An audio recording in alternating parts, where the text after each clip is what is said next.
This is the PBN Premier Business Network Breakfast and Networking session. There's going to be 3 panels this morning. You're going to hear from seasoned speakers, experts, and all these wonderful people. They're going to be talking about specific things, which I will run through in a second. But before we get to the show, there's some housekeeping rules I have to mention. Hi, Tosin. You look gorgeous as always. In the case of a fire, please do not attempt to jump out of the window. That is a bad idea. Leave your things behind. It's okay. Properties can be replaced. The fire exit is here and here. Yes, don't go in there. You will actually burn. And then the bathrooms, when you come out this way, just slight right. The men is on the right. The women's bathroom is on the left. Please put your phones on.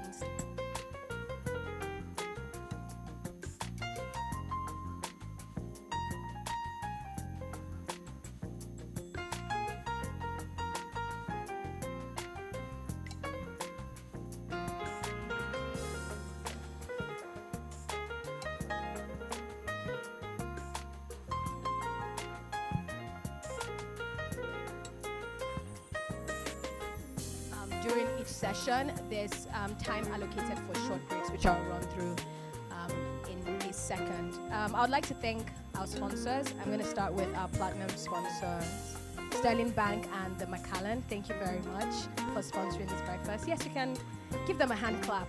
Lovely. I know it's 10:02 a.m., guys, but good Lord, keep the energy up, please, for the love of God. Okay, thank you. Our gold sponsors. I can mostly see logos. God help me. I think VFD is one of them. Asset Microfinance Bank, Waka Now, and Elevate Media. Silver sponsors, Fincra, thank you, Fez, Sudo, and Nord. Okay, wonderful. Excuse me, let me just get back to my main page. Okay. So our first session is private wealth management, and Tosin Olasende is the moderator, and she'll be speaking to Titi Odumfa Adeoye. Our second panel is corporate governance, and we have 3 speakers on that panel. Yewande Adewusi, who is the director of commercial at Tangerine Africa. Bowale Odumade Adeoye, senior investment professional. Benga Omoloko, MD VFD Microfinance Bank, and Abisade Adenubi will be moderating that session, and she's the CEO of Heritage Apparel. Our last session is people and culture, and the speaker is Yemi Fasheun, Chief Talent Officer, YF Talent Partners, and Ada Armstrong, co-founder of Mini Money, will be moderating that session. So I'm going to invite Tosin and Titi to please come up and take their seats. They will introduce themselves and share a little bit about themselves, and then we can get started.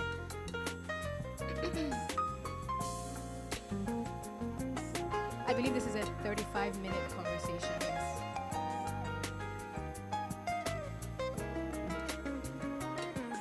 Morning, everyone. Are you excited? We're talking about money. Money gets people happy. Please, good morning, everyone. Love it. So I remember when the team reached out and said, Tosin, we want you to moderate the session. So I said, okay, who am I speaking with? And then they sent me, and I was like, yes. All right, so should I blow your horns, or should I just let you, introduce yourself? How would you prefer that? All right, great. Okay, great. So we've got a profile here. I'm just trying to keep it brief.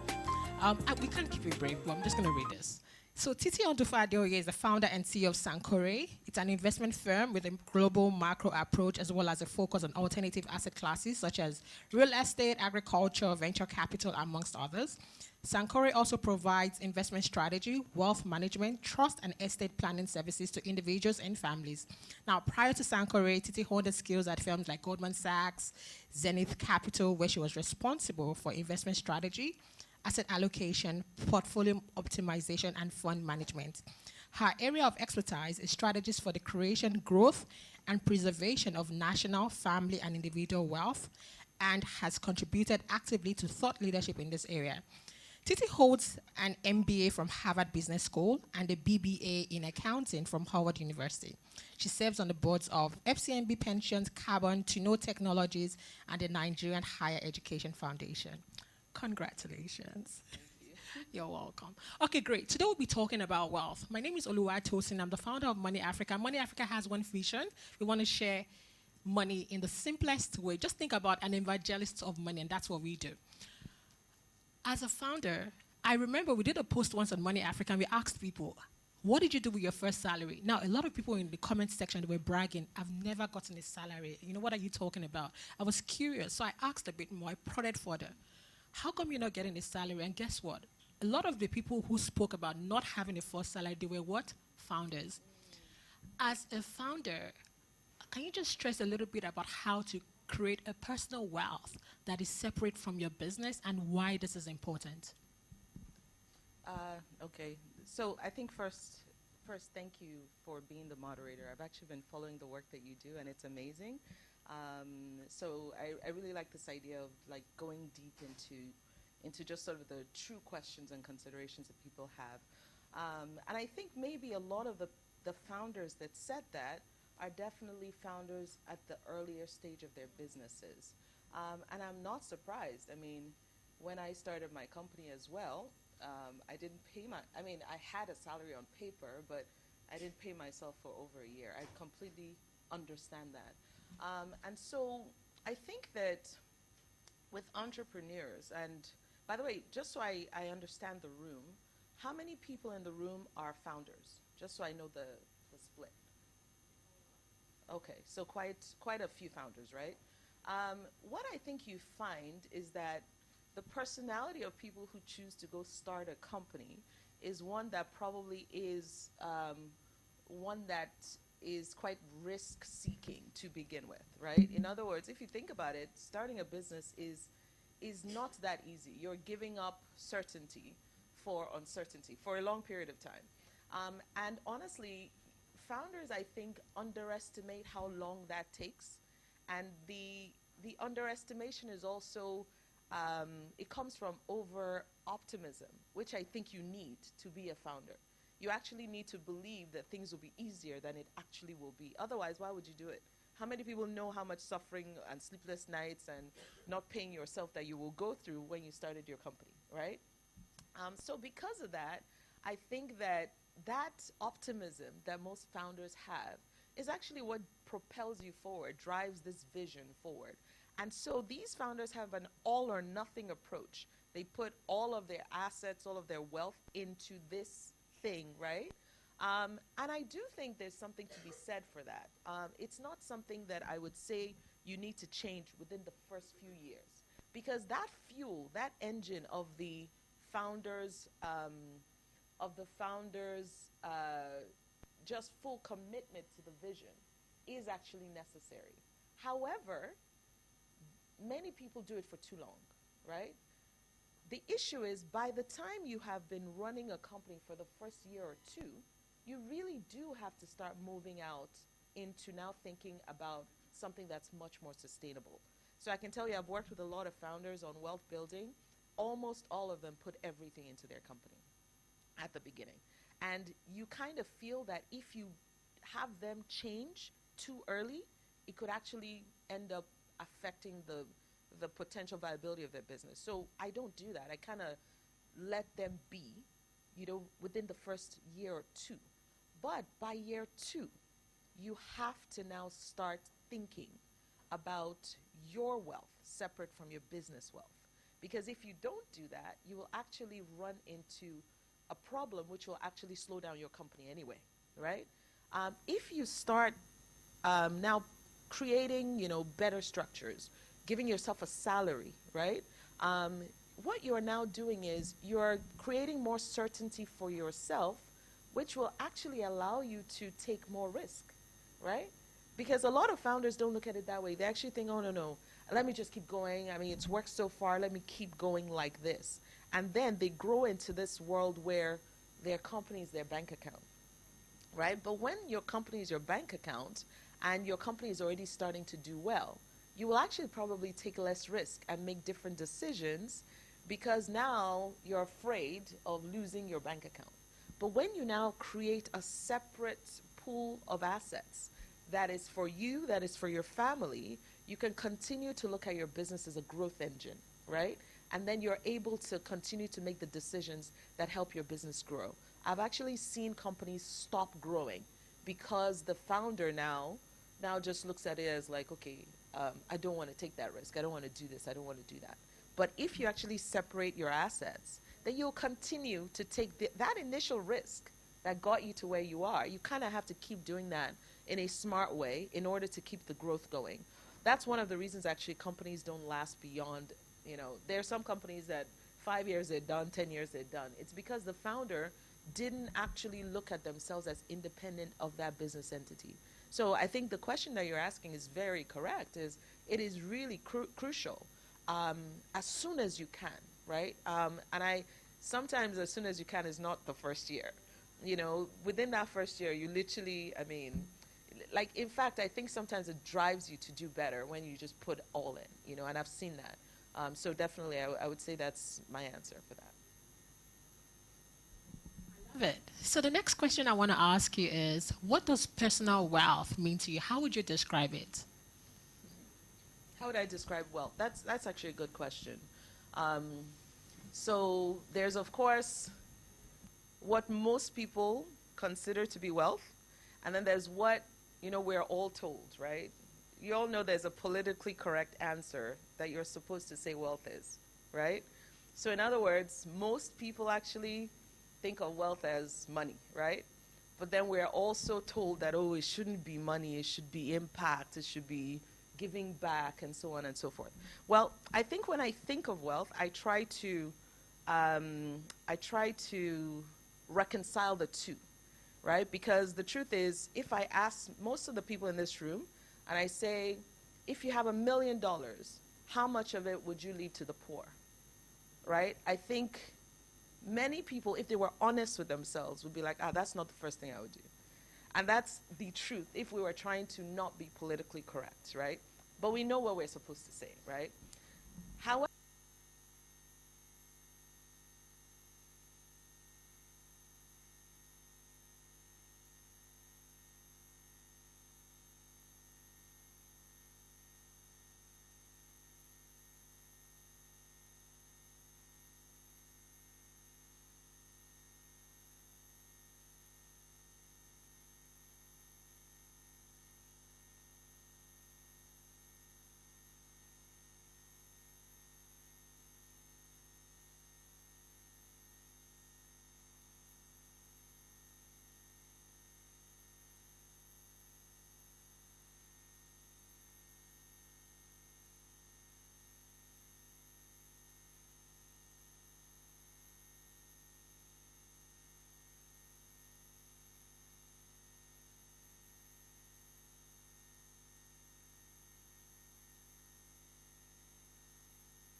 to change your environment.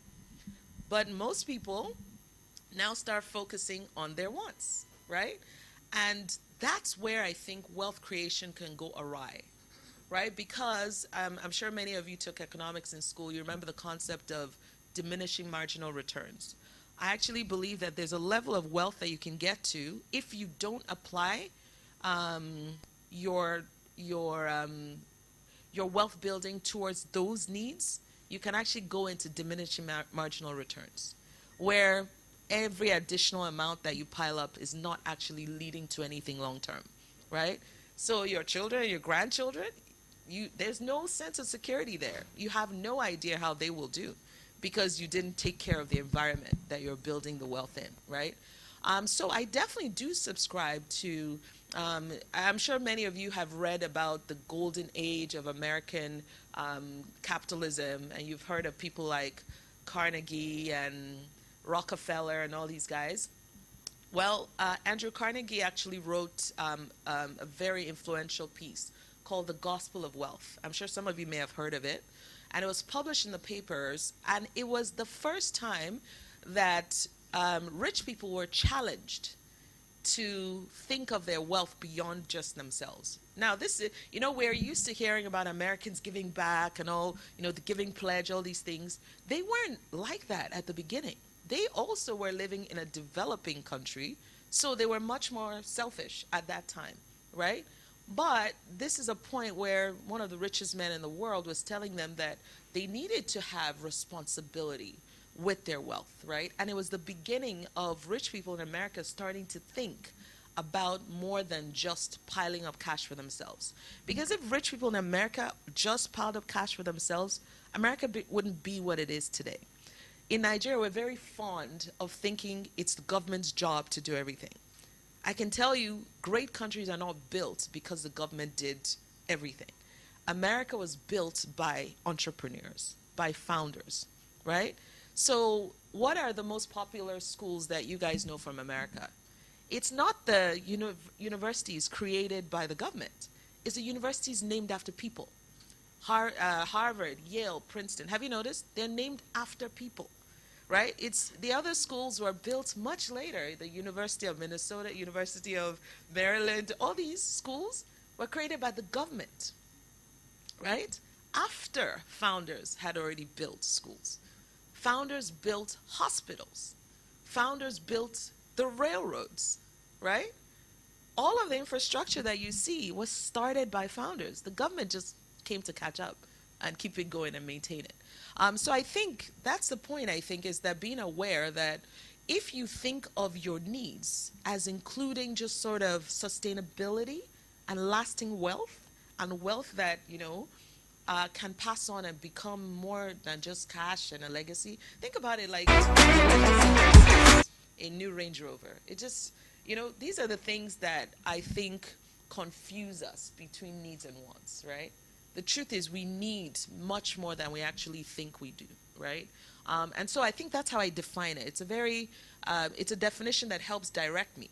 And I think that when you now speak to people about that and have them, allow them to be selfish and allow them to start being aware that their surrounding is also a need for them, then they start to think of impact as something important. Thank you so much. I love, how you captured it.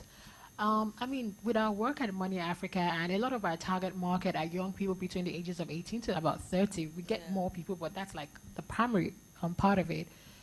Looking at the journey of life and money, the biggest mistakes we always see people make will be things like lifestyle inflation. So when they start earning more, their expenses catch up to it.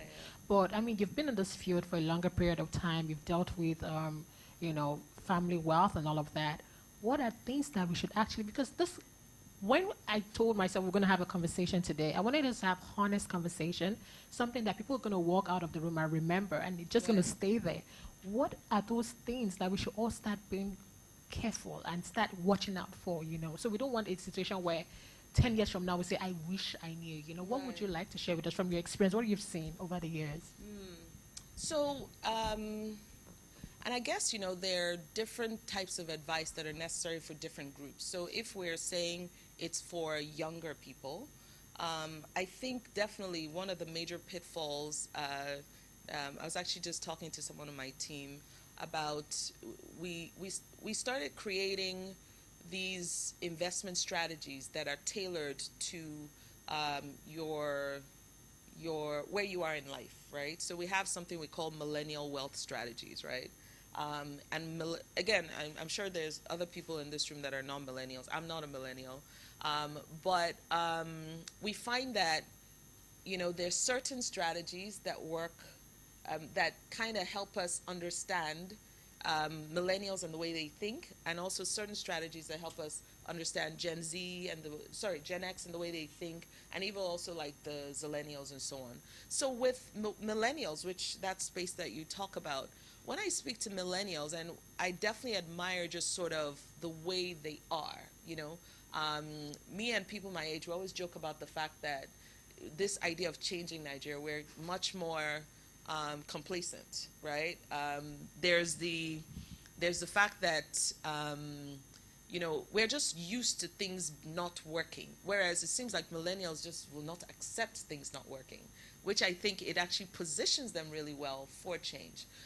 But one thing that I do think millennials, even as they have that great advantage, that ability to think broadly and be very creative about how to build wealth, they also have a pitfall that they have to be careful of, right?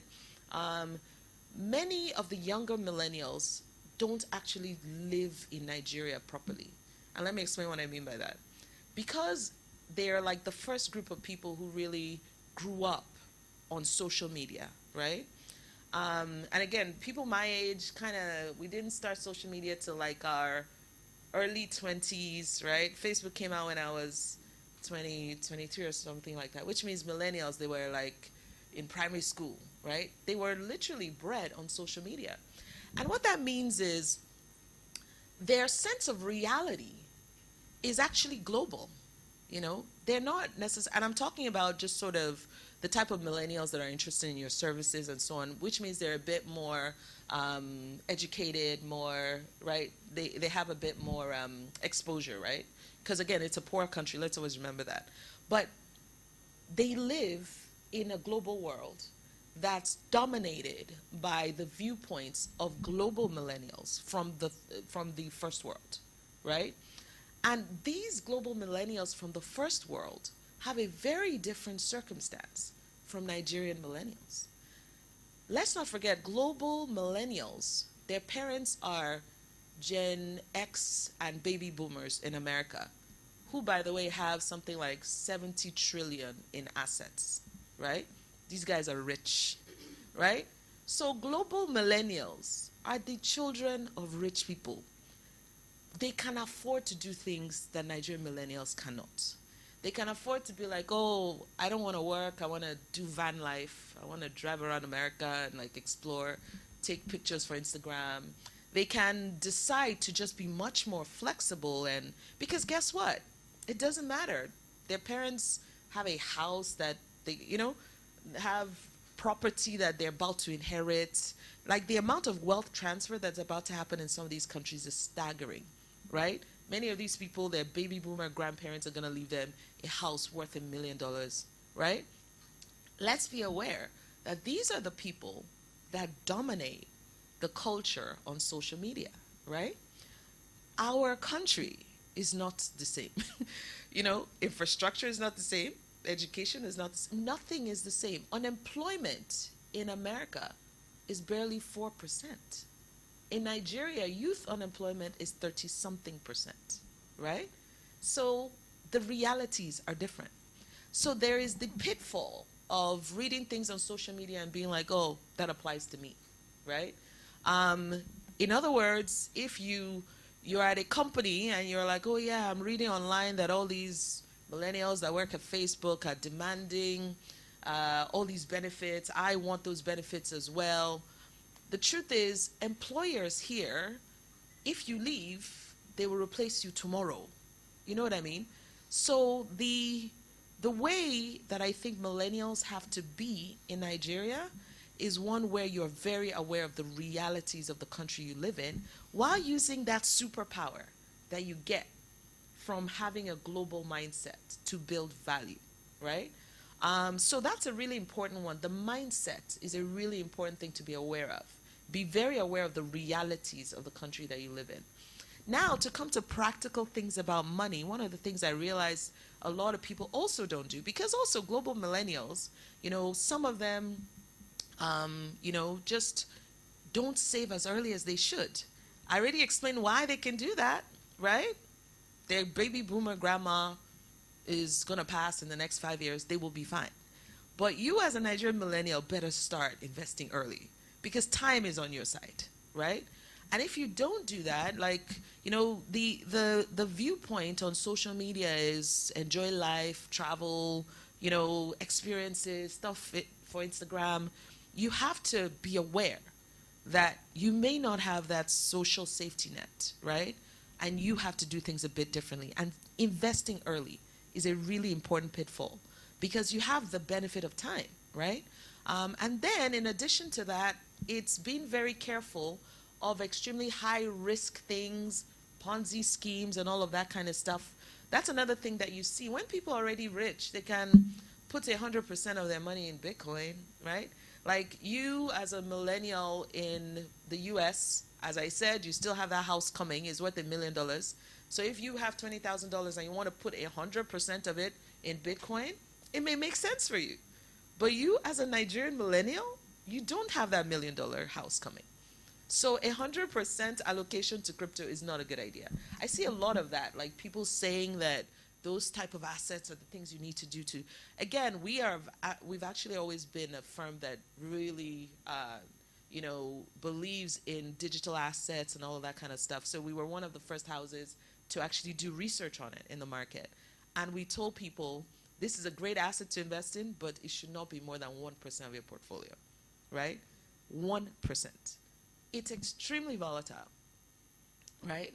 And it's important to have a diverse portfolio, right? A diverse portfolio cannot have too much of an asset that flings around, right? That's, again, a lack of security. But, again, thinking of the global millennials whose portfolios are made up of real estate that's coming to them from their families, they can afford to put, a lot more in crypto than, millennials here, So I do think, that being aware of the mindset and the differences between us and the West, starting early and just really using the benefit of time and having a diverse, well-optimized portfolio are things that I think are really important for us to keep in mind when it comes to wealth building, at least for young people. Fantastic. Thank you so much for that. So how much time do I have? 12 minutes, great. So 2 more questions and we'll be good to go. Now, looking at the profile of the people in the room, what do you think is a holy grail investment assets that we should have in our portfolio? Holy grail, okay. So I've already said it's not crypto, right? Now remember, I love crypto, but 1%. So to answer that question, right, so let's say I'm talking to founders and high-level executives, right? The investment that's your holy grail asset has to be the one that solves most of your problems, right? So can a founder in the room tell me, as a founder, what your primary problems would be? Can I have 1 or 2 founders tell me?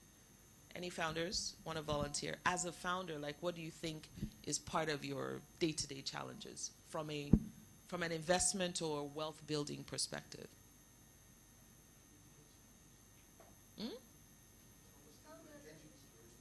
It's what? How to hedge against the risk that you have. I love that. Any more? Okay, that was actually a fantastic one. So he said how to hedge against the risk that you have, right? So as a founder, you're running a company. Remember, I've already said you're putting your all into this company. Do you agree? A lot of us do that, right? You put a lot of your assets into this. You spend all your time. You work 12, 15, 16 hours a day. If you're an Elon Musk follower, that's the minimum you do, right? You have put all your eggs into this basket. So it means that your portfolio of wealth is almost 100% allocated to the venture capital asset class. Do you agree? Yes. Yeah. So to achieve diversification, right, which is what he said, how does he hedge his risks? You have to invest in something that has the opposite, right, the opposite characteristics of that asset class. So VC as an asset class is, number 1, illiquid, right? Because it's going to take you a while to build your wealth, even though all of I'm sure there are lots of people in this room raising hundreds of, millions and millions of dollars of VC money. But you all know that you put that money into your company, it doesn't mean your company is paying dividends right now, right? So your valuation is not something that you have access to right away, right? And over time, hopefully, yes, but not right away. So that means that allocation to VC is illiquid. And that's something you know about VC generally, is illiquid, right? Another thing is it's also risky, right? And by risky, it means it's kind of volatile. So if you look at your allocation generally to venture capital, many of the companies fail, right? So it already means there's a high risk of failure, right? So because of what you already have in your portfolio, I always tell founders that their number one priority should be to have, can anyone guess? No. Fixed income. You know why a house is not the answer? Because it's also illiquid, right? It's also illiquid.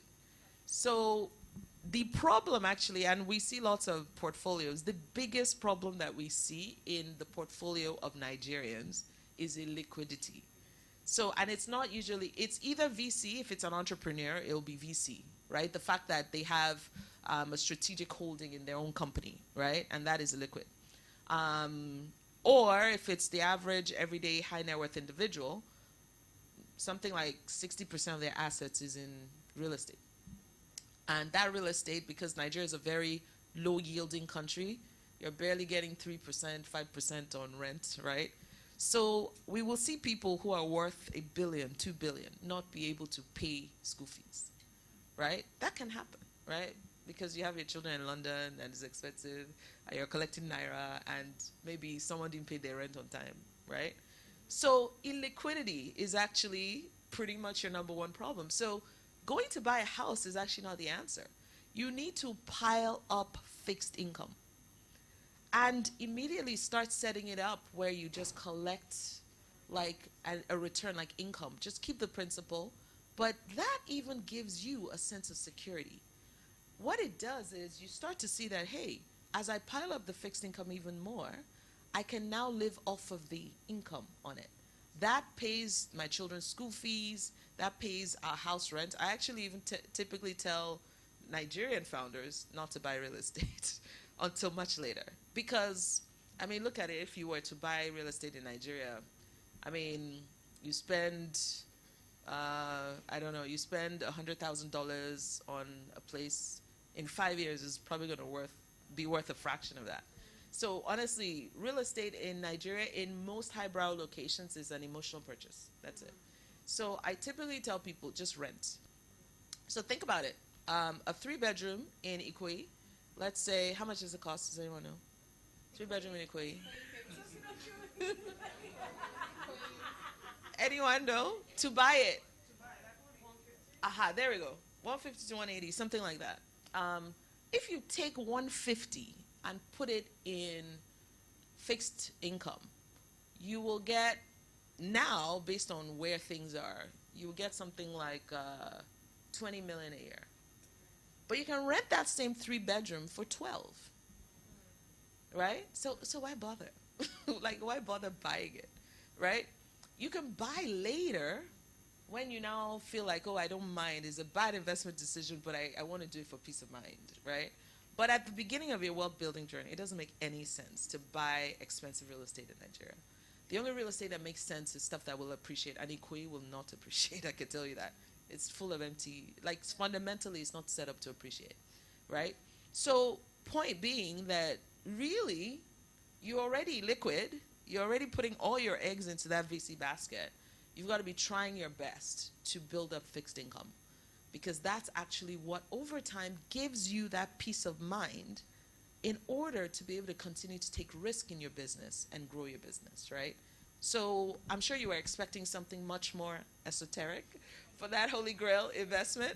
But to be honest, for most founders and most people who are, just sort of, in this space of too much VC, you should be balancing it with fixed income. Now, for executives who don't have that big VC allocation, you've got to just ensure that your portfolio is diversified.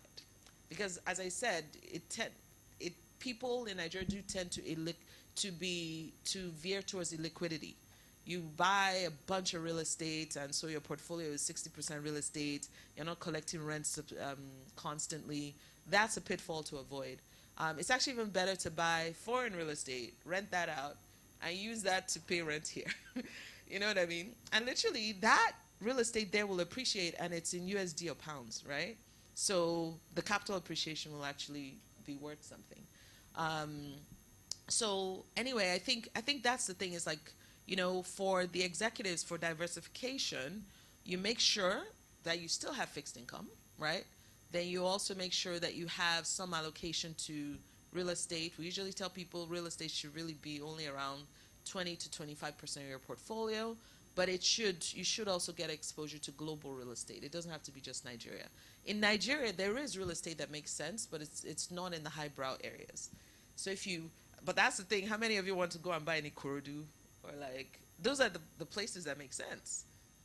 It's not all the places that, people that we know typically buy. Everyone is aspiring for a flat in Ikwe. It's not a good investment, to be honest. But it is, when you get to a certain level of wealth, then it makes sense, because it's an emotional purchase more than anything else, and it gives you some sense of security. Yeah. Okay. How many more minutes? 5 minutes. All right. I've really enjoyed this. And I mean, you've spoken a lot about liquidity and all of that. So the very last question I just want to talk about is just us being intentional. I read a research that about 70% of wealthy people do not pass the money to the next generation. And if you ask people in this room, some of them might have had, rich parents. And, it's a big thing of concern. Yeah. So, and I mean, also speaking from experience as well. So just asking, like, what do we do to ensure that this ball in our hands, we preserve it, and then most importantly, we pass it to the next? Yeah. And that's a good question. And I'm sure many of you have heard all these expressions. There's so many. And in fact, we were doing some work a couple of years ago where it turned out like almost every culture has a saying that tells you money doesn't go past the third generation, right? Across the world, right? So it's like in some countries they'll say, like in China, I think they say from rice paddy to rice paddy in 3 generations.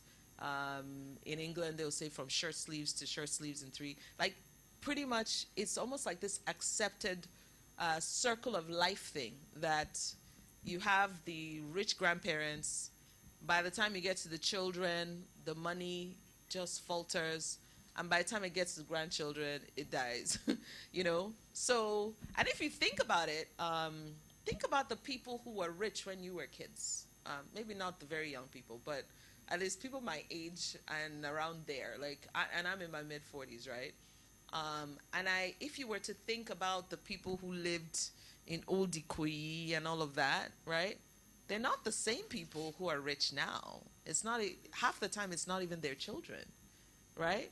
So what's going on? Like, the people who are like that we look at now as the most successful people now are almost all first generation.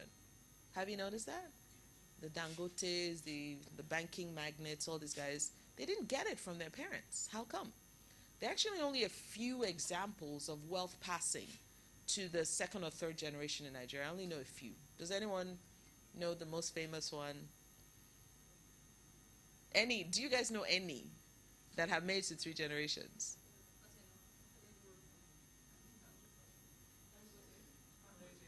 Well, okay.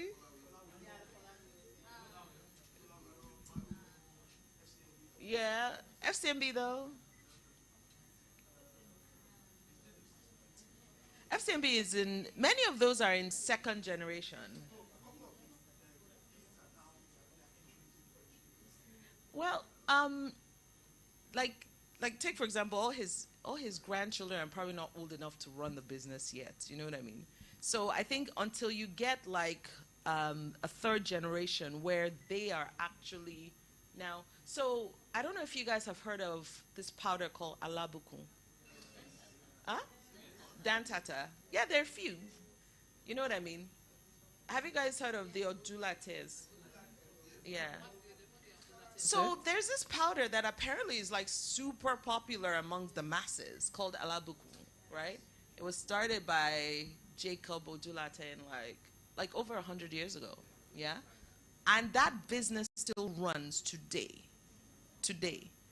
And it's run by his grandchildren till today. They're very quiet about it, but they still run. And interestingly enough, there's now, because there's this concept as well that whatever genius that creates something can actually now show itself up later. So he actually even has grandchildren now who are now founders. So his granddaughter is actually the founder of Olori Cosmetics. He has a granddaughter that's MD of Branch. Point just being, imagine that you can build the sort of wealth that actually, it doesn't mean you stay rich forever, but at least I think what we would like is that, okay, my grandchildren are okay. You know what I mean? They don't now go back into poverty, which by the way happens, right? And question is, what do these families do that other families don't, right? And to be honest, we've actually realized that there are many things. The simple answer is, oh, maybe they had a good legal structure, right? Everyone always says that, okay, if you create a trust and stuff like that. But you can also have issues with that, you know. I think one of the strongest soft things that you can do is be very clear around your family values. You know, what do you stand for? Who are you? As a founder, like, and I challenge everyone. It's not, you don't have to be a founder to do this. But if you're someone who truly cares about the efforts you've put into this world, I mean, passing on to your children and grandchildren, start to think about developing some sort of vision statement or value statement. Like, who are you? What do you stand for? And making sure that those values are passed on to your children explicitly. Of course, a trust, that sort of thing can help you ensure that continues. Again, you know, there are lots of, the one country that I know has done this really well is Japan. They're literally, they have families that are like at 18th generation or something like that, you know. And really, family values is the driver of that. You know, there are other countries that have trusts, you know. So definitely the legal structures are, I think, are the easy answer. But you can have legal structures and still not achieve it. But at least the legal structures make it much easier to ensure that when you pass, there isn't like this big fight that breaks out. That's what always happens in Nigeria, you know. Like, first of all, and that's the biggest issue, right? Like, money breaks up families so easily. It's so unfortunate. But if you already put all your stuff in order, then there's no fight. It's already clear, right? And so you can actually be encouraged that at least your family will stay together. That's the first battle. Because if the family stays together, then they're more likely to actually help each other.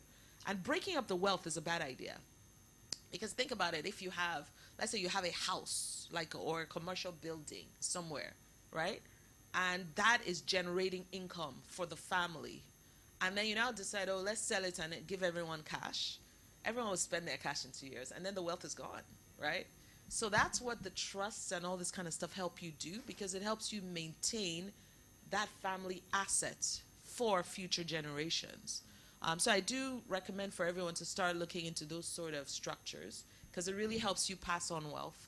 But also, don't forget to just identify what you stand for, who you are as a family, and start to even educate your kids as to that. I remember every January 1st, we hated it growing up, but my dad would call us and be like, what's your plan for the new year? Like, I want to start doing it with my kid, you know. But at the time, I just thought it was, okay, we're doing this again. But that's how you train your kids to have clarity on what your values are. Who are they? What are they meant to represent? You know, and you'll be surprised. These things continue. You do it with your kids. They will do it with their kids, and there you go. So I think that's the answer. And I Fantastic. think we're maybe at the end of time. I hope you guys enjoyed this session. Last one. Are you positive about the next 3 to 5 years in Nigeria? Yes, no? Guys, I'm a Nigeria diehard. Okay. I really am. I really am. I actually believe in this country. I think all we need to do is unlock entrepreneurs and founders realizing that this is our problem to solve.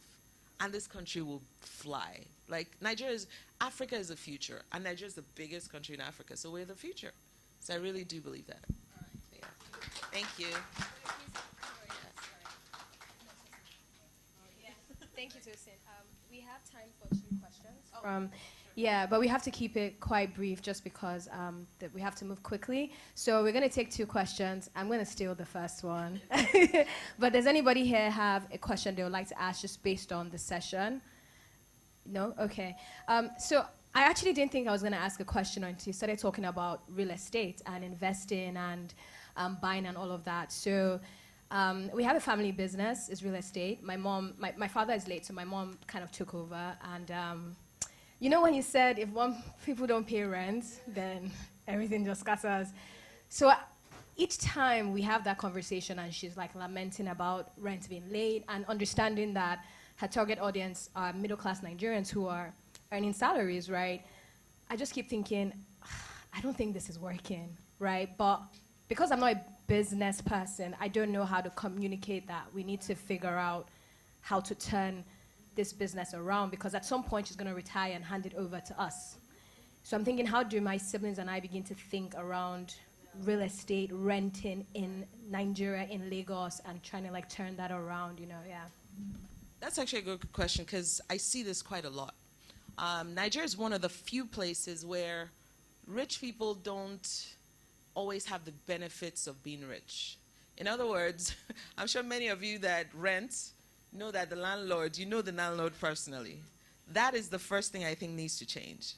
It's important that you are not the ones involved in this because it's also hard for you to make the right business decisions, right? So decisions around increasing your rent on an annual, because that's actually one of the things that I notice in Nigeria. What tends to happen is you have a tenant there that you like, and so even raising rent is not something you want to do, right?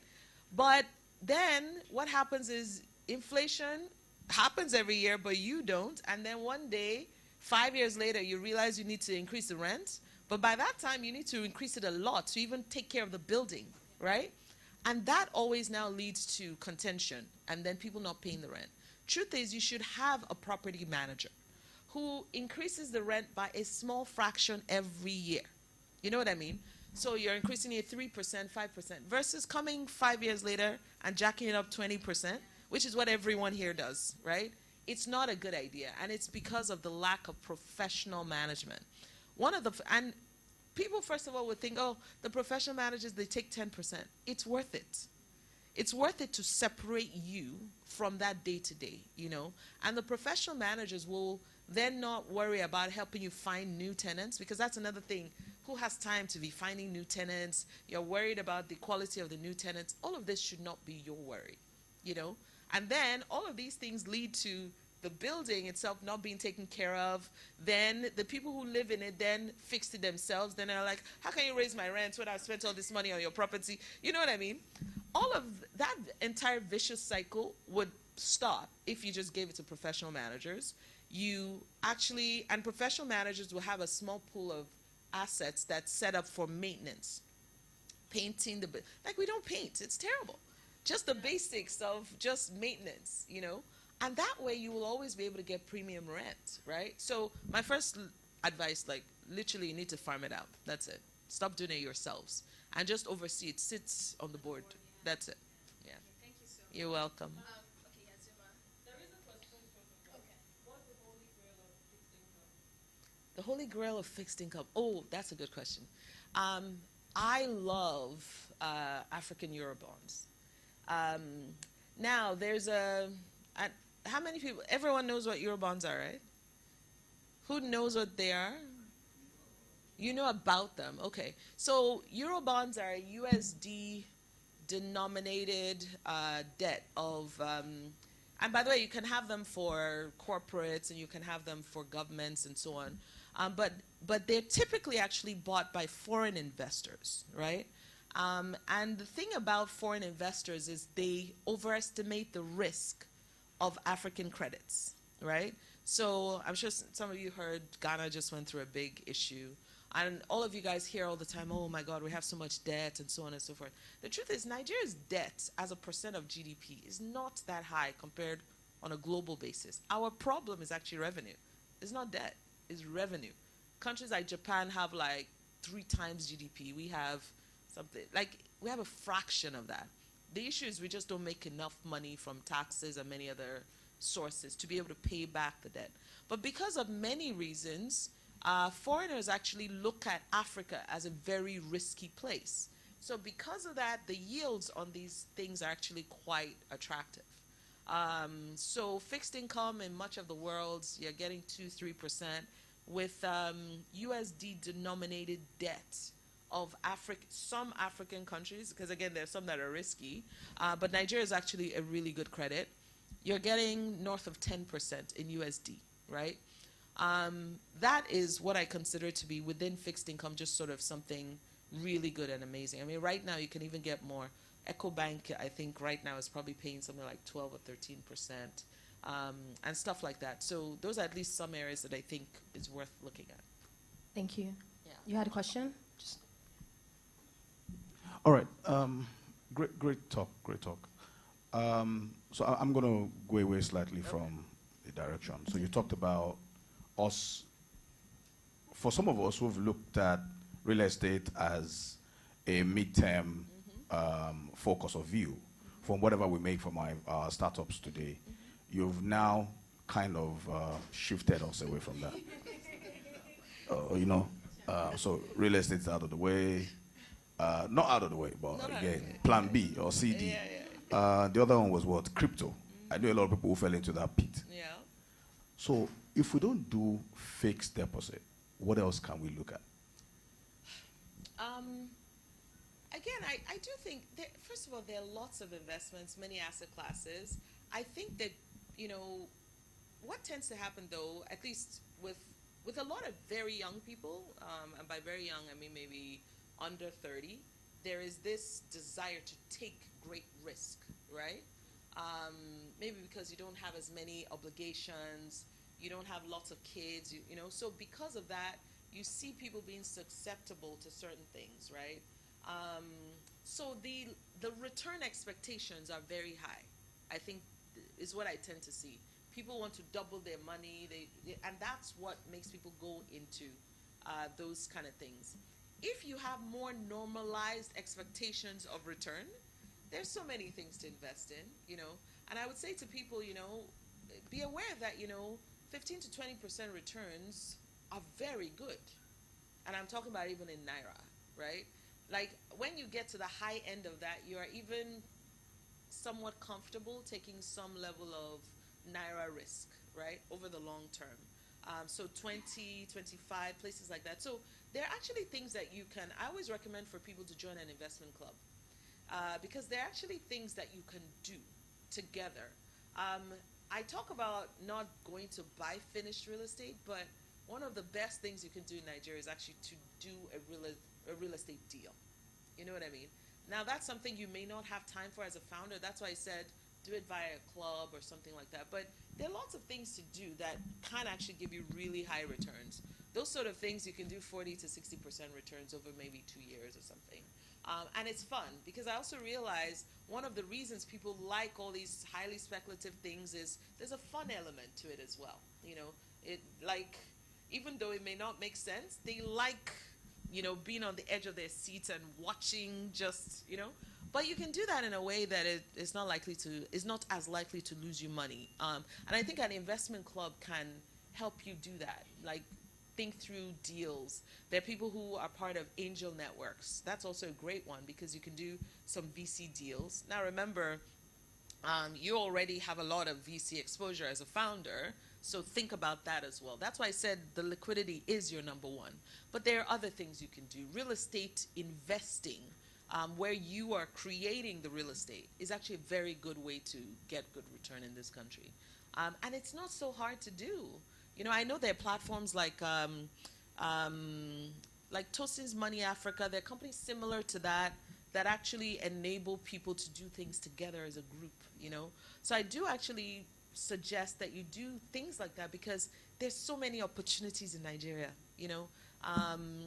But if it's just what you want to go to an investment company and get access to, then it's going to be, you know, Euro bonds, maybe blue chip Nigerian stocks, even though, to be honest, I'm not a great believer in Nigerian stocks. But definitely offshore stocks, we've always liked, especially now, because the valuations look much better, right? And there are lots of ways for you to get access to offshore stocks at this time. Global real estate is an interesting one as well. And remember, you can buy ETFs for many of these things anyway. So there are just so many things. There are also agric commercial paper. We've always said with agric, stay away from all those names that sound too good to be true. You know, there are actually some registered, you know, like AFEX, for example, is a commodity exchange that's actually regulated. You know, a lot of these ones that I'm sure you guys have heard of all the defaults by a lot of the agric names. So you have to avoid, you know, your counterparty risk is important. I think Nigerians are now starting to realize that stuff because at the beginning of this big fintech boom, no one cared about counterparty risk, right? But if there's a company coming to you and telling you, oh, I'm insured by Leadway, you know, they're still your counterparty. Like, who are they? It doesn't matter if Leadway is insuring one aspect of their business. Like, who are they? Are they registered? Are they regulated by someone? Are they, you know what I mean? So there are lots of things to invest in, you know. There are lots of spaces, but you have to actually, first of all, determine what's your goal. Like, what are you trying to achieve, you know? Are you investing because you want to, you know, do something interesting? If so, and I see a lot of people like the mental thing of investing. So an investment club is a great way to get that kind of access. And I know there are lots of people here who are probably part of some. You're able to, like, you know, evaluate venture deals. You can look at real estate deals. Sometimes they'll bring PE deals to you as well, you know. So those are actually cool things that allow you to see, you know, to see deal flow, you know. And if you're a part of a big investment club that you guys have all pulled your money together, then you will get even more deal flow, you know. So I do recommend for people to try that. It's a really good way to get access to things, you know, and start to think about this idea of doing things together. We really believe in this future where Nigerians come together and now decide that, look, let's invest, let's fix this, let's do that. And the best part of it is almost every problem in Nigeria that you want to fix, you can make money from it. You don't have to do it for free or from any sort of Mother Teresa mindset. You know, you can make good money from it as well. So. Wow, thank you so much. A pleasure. A pleasure. Do you write? Because I feel like 10 times smarter after this conversation. I need to read more of your stuff. Thank you. Can we please clap for Titi? Thank you so much. Thank you, everyone. This was fantastic. Okay, we're going to break. There are light bites outside. Why am I getting... Oh, okay.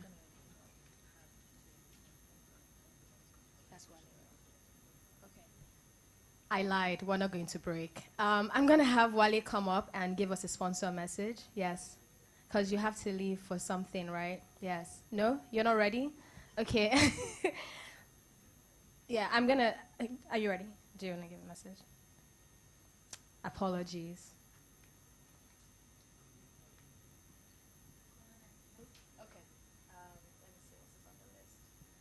Okay. Desola from Pseudo Africa. Yeah, sponsor message. Apologies if I put you on the spot. Okay. Thank you. All right, thank you, everyone.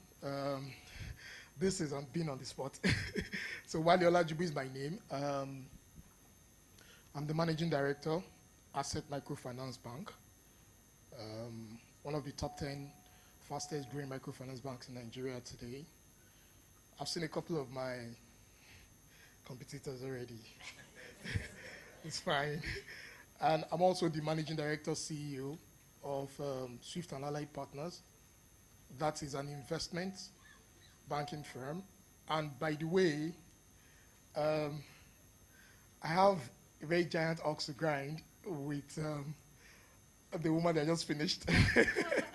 Even though I'm in support of a few things she said.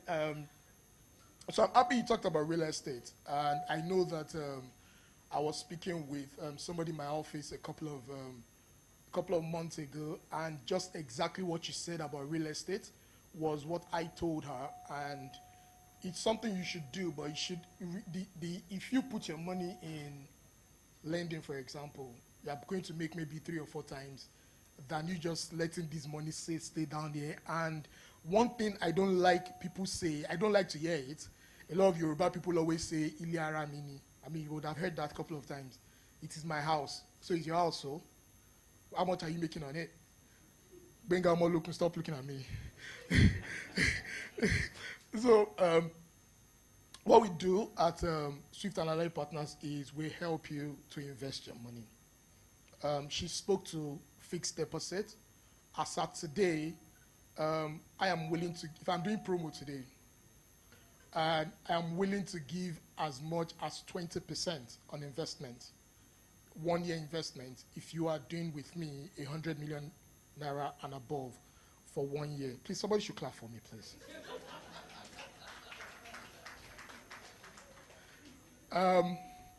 So if you are doing 100 million naira and above with us, today we have a couple of my colleagues are around, and we can take your data, and we will do 20% on your deposits. Now, your money is safe.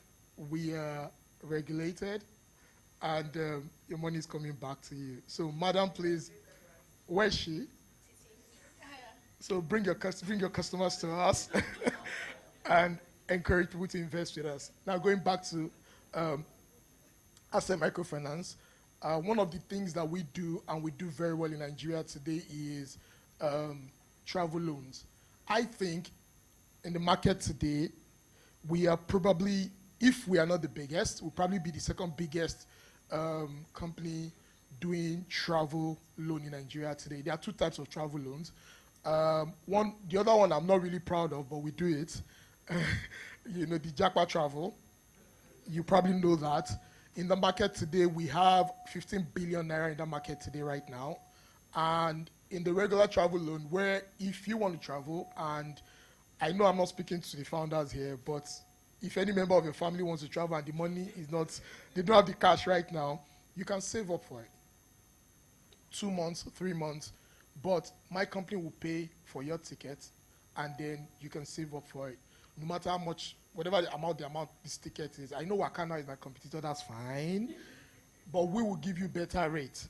I can discuss with Bayo later, but we'll give you better rates, and then you won't fly without you completing your loan with us. So we do travel loans, we do regular retail loans, we do asset finance, whatever it is you want to get. One of the things that we have done in the bank today is, if you earn an income, no matter how small it is, you should be able to afford your lifestyle. So I talk to people, young people, you want to buy a phone, you want to buy a car, do you earn an income? So once you earn an income, just walk straight to any of my branches, and you'll be able to take a loan to whatever it is you want to get. If you have a question for me, let me know. I can see some hands at the back. What is wrong with you? Thank you very much, everybody. Ikena, Finkra, are you ready? Yes. So it's only 2 minutes. Please don't be like Wale. Thank you. All right, hi everyone. So I'm Ikena, I'm from Finkra, right, and I'll keep it short. So basically, if I stand up here and I just want to talk about my company, it doesn't make sense if we don't talk about the challenge, first of all, right? So the challenge is that payment infrastructure is not yet solved in Africa, right? So global businesses right now, they face the challenge of accepting local payments from their customers in Africa, right? It's a problem. You're in Nigeria, you want to get paid in Kenyan shillings, or you want to get paid from Zimbabwe, and all. It's just an issue, right? African businesses also find it difficult to accept and send payments to and from customers locally and across the globe, right? And for fintechs, financial institutions, they all need a reliable and easy to integrate payment infrastructure, right, to build on your own financial services. So that's where Finkra comes in place. Essentially, we're payment infrastructure for fintechs, global businesses, and platforms. So Finkra provides online and offline payment solutions that enables businesses to accept payments securely, make payouts globally, and scale your business across borders. So that's it in very simple terms, right? But what are our products? So the key things that we actually offer at FinCra, first of all, payings. So that means that you can accept money in all FinCra supported currencies. As of right now, we support over 70 different currencies for you to get paid in. For payouts as well, so you can pay out in over 70 plus currencies as well. So you have issues today, you want to pay someone in Kenya, you want to pay someone in US, you want to pay someone in Britain, Dubai, it really doesn't matter. So with FinCra, we offer all of that. We also offer agency banking as a service. So basically we have a white labeled platform where you want to run your agency banking business. You can write on our license, you can write on all our APIs and the like for you to literally set up today, right? So you just come in, integrate, and you can go live, right? We also offer POS terminals. So basically all our terminals are for you to put it at retail stores, pretty much any walk-in store. And our POS terminals are not just online, but they're also offline as well. So we solve the issue of getting paid literally, and you're running into the whole my card declined. It doesn't happen when you use FinCra POS terminals, right? Online or offline, we've got you covered. And last but not least, right, all FinCra services are API first. So it means that you control your user experience, you control your platform, how you want it to look. You would never see our branding out there, disputing what you want to push out, right? So API first for every single thing, paying, payouts, agency banking, and I think I can proudly say we're like one of the very few companies in Africa that even offers cash out via API, right? So while we basically the ones to use, what's our competitive advantage? I think the most important thing to start with is in terms of pricing, right? So we've done the research, and FinCra offers the best prices in Nigeria today on all services. So whatever it is that you want to do, agency banking, our cash outs, for our POS terminals, even for our checkout services, where you have the likes of everyone else that also offers a checkout service.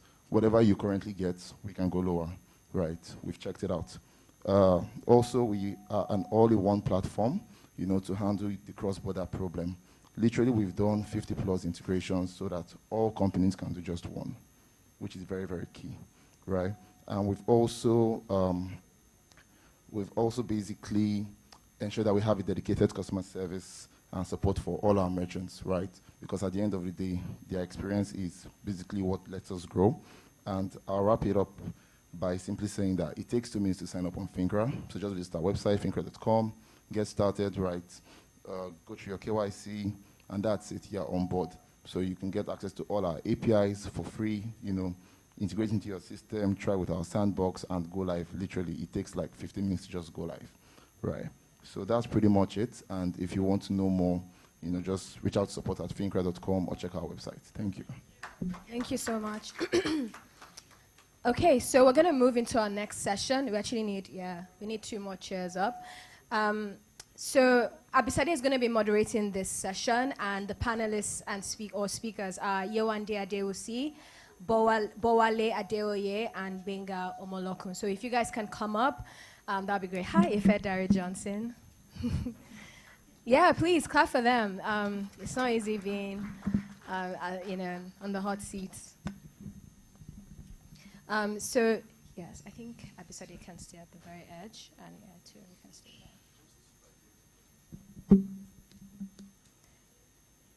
So their session is going to go on for 35 minutes, and then there's going to be a 10-minute Q&A, or up to 10 minutes of questions and answers. So if at any point you have a question, please write it down. You can post it in the group chat as well, and we'll ask it here. Fantastic. Thank you so much. I think I'll have you hold the mic. People are also watching online. Good morning, everyone. Good morning. Super. Welcome once again. My name is Abisade Adenubi, and I'm the founder of Heritage Apparels, which is a garment production company here in Nigeria. And the mandate really is to produce affordable clothing for the mass market in Nigeria, made here in Nigeria, but to international standards. Some of you on the group, so this is a Pbn panel, and I'm going to introduce them. So it's a kind of in-house matter that we're having here. Many of you know me as just a garment factory person. In fact, some of you stole my name as Abisade Garment Factory on your phones, but I'm actually a lawyer by training, and I've worked as a corporate finance and risk and compliance lawyer over the last 15 years. So this panel on corporate governance is of personal, professional, and business interest to me. So yes, without further ado, I'm just going to dive in. So to my panel, first and foremost, thank you so much for being here at short notice. We thought it would be great to have an in-house PBN panel session, just sort of, diving into your real life experiences based on your different paths and where you all sort of work in. And so first and foremost, I'm going to introduce Yewande Adewusi. Yewande is the Group Executive Director, Commercial at Tangerine Africa. Welcome, Yewande, and thank you. And then we have, they're actually sitting in order, which is great, Bowale Odumade Adeoye. Bowale is a senior investment professional at the Africa Finance Corporation. Thank you for being here, welcome. And finally, we have Gbenga Omolokun. Gbenga is the managing director of VFD Microfinance Bank, one of our sponsors for the end of year gala events. Welcome, Gbenga. So as Coromana said, we have 35 minutes for this panel session, and I want to squeeze as much juice as I can get. So please, if you'd indulge me and just keep your answers concise, but still full of value, so we can really delve into a number of things. So I'm going to start with a round of questions, or with the one question that I want everyone to sort of weigh in on. And for me, it's really the fact that when we hear the phrase corporate governance, the first thing that comes to most people's minds, or many people's minds, is to set up a board, right? But corporate governance is so much more than that. So I want to hear from each of you, what does corporate governance mean to you? I'll come to you first, Yewande. So for me, it's what keeps the company together, basically. So it's the rules, the practices, how are we going, the processes that are going to control the company. Because it's one thing to have an idea and I'm going to go and make this wonderful thing, and then you have to have controls that bring it all together.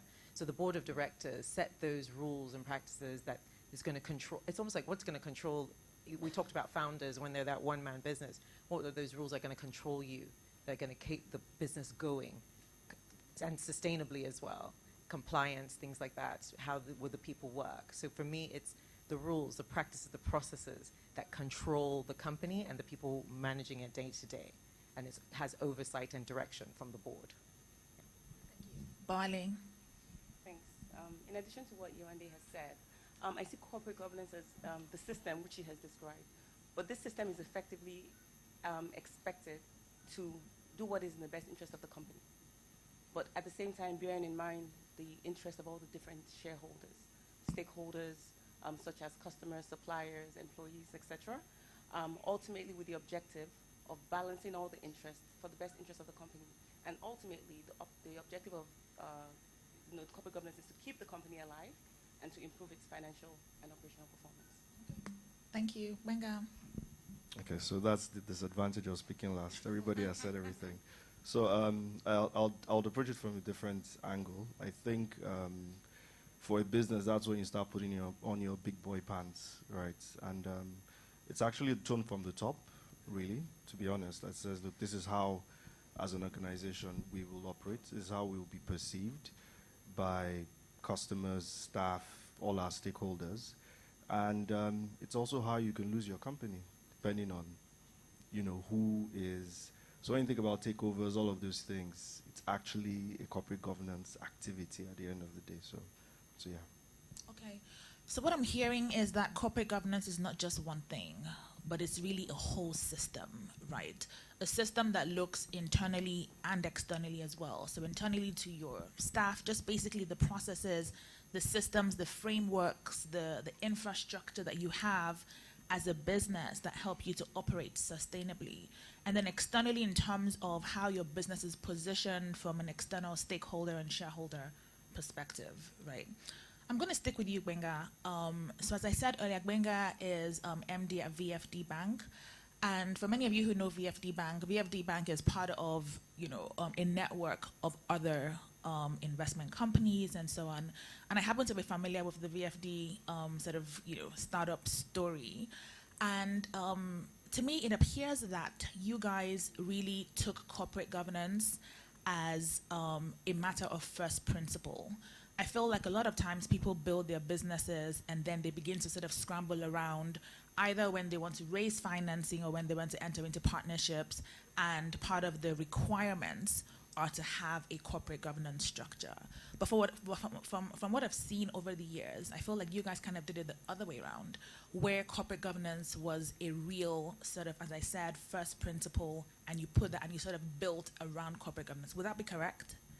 Yes. Okay. Yes. So I'm curious as to why was that a strategic point for you guys, one, and secondly, just to layer on that, so we know that, started off from Premium Green, so having sort of now had over 10 years of building all these different companies, looking back, how would you sort of rate that strategic decision to do that? So we're going to be 14 next year, actually. And when we started, like you said, we wanted to set up a real estate company, actually, called Premium Green.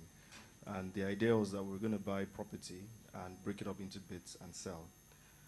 But at the end of our raise, we only raised about 14.2 million naira, not dollars, naira. And we didn't know what to do with it, right? We couldn't buy property with it and all.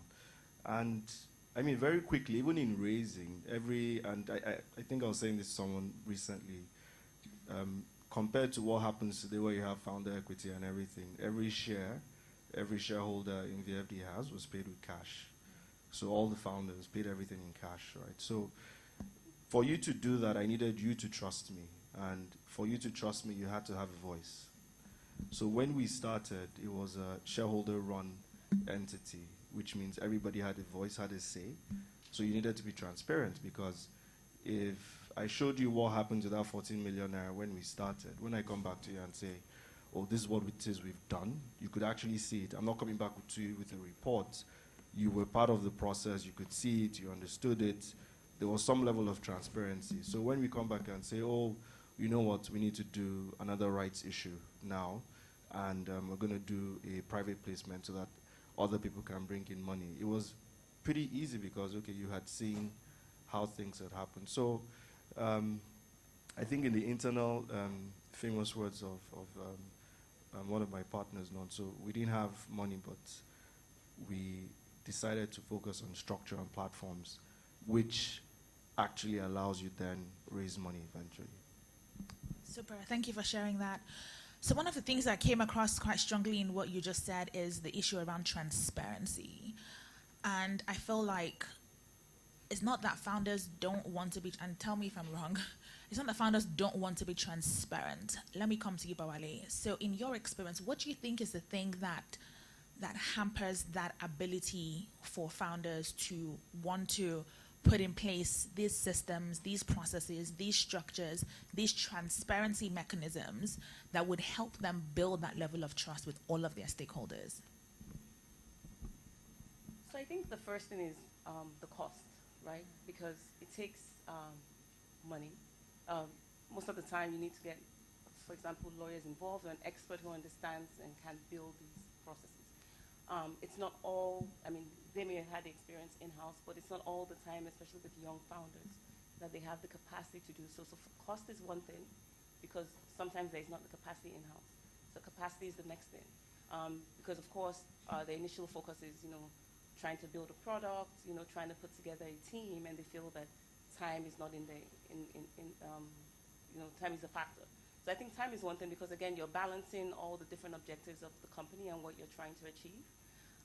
And you really have to be able to be nimble, but at the same time, it is costly if you don't set it up in the first instance and you come across issues at a later stage of the business existence. So I guess that you're corroborating what Wenka said in the sense that it actually makes more sense, even though it's more difficult, but it actually makes more sense in the long run to start as you mean to go on, basically. So what you've said, Bawale, is really around the impediments. So cost, capacity.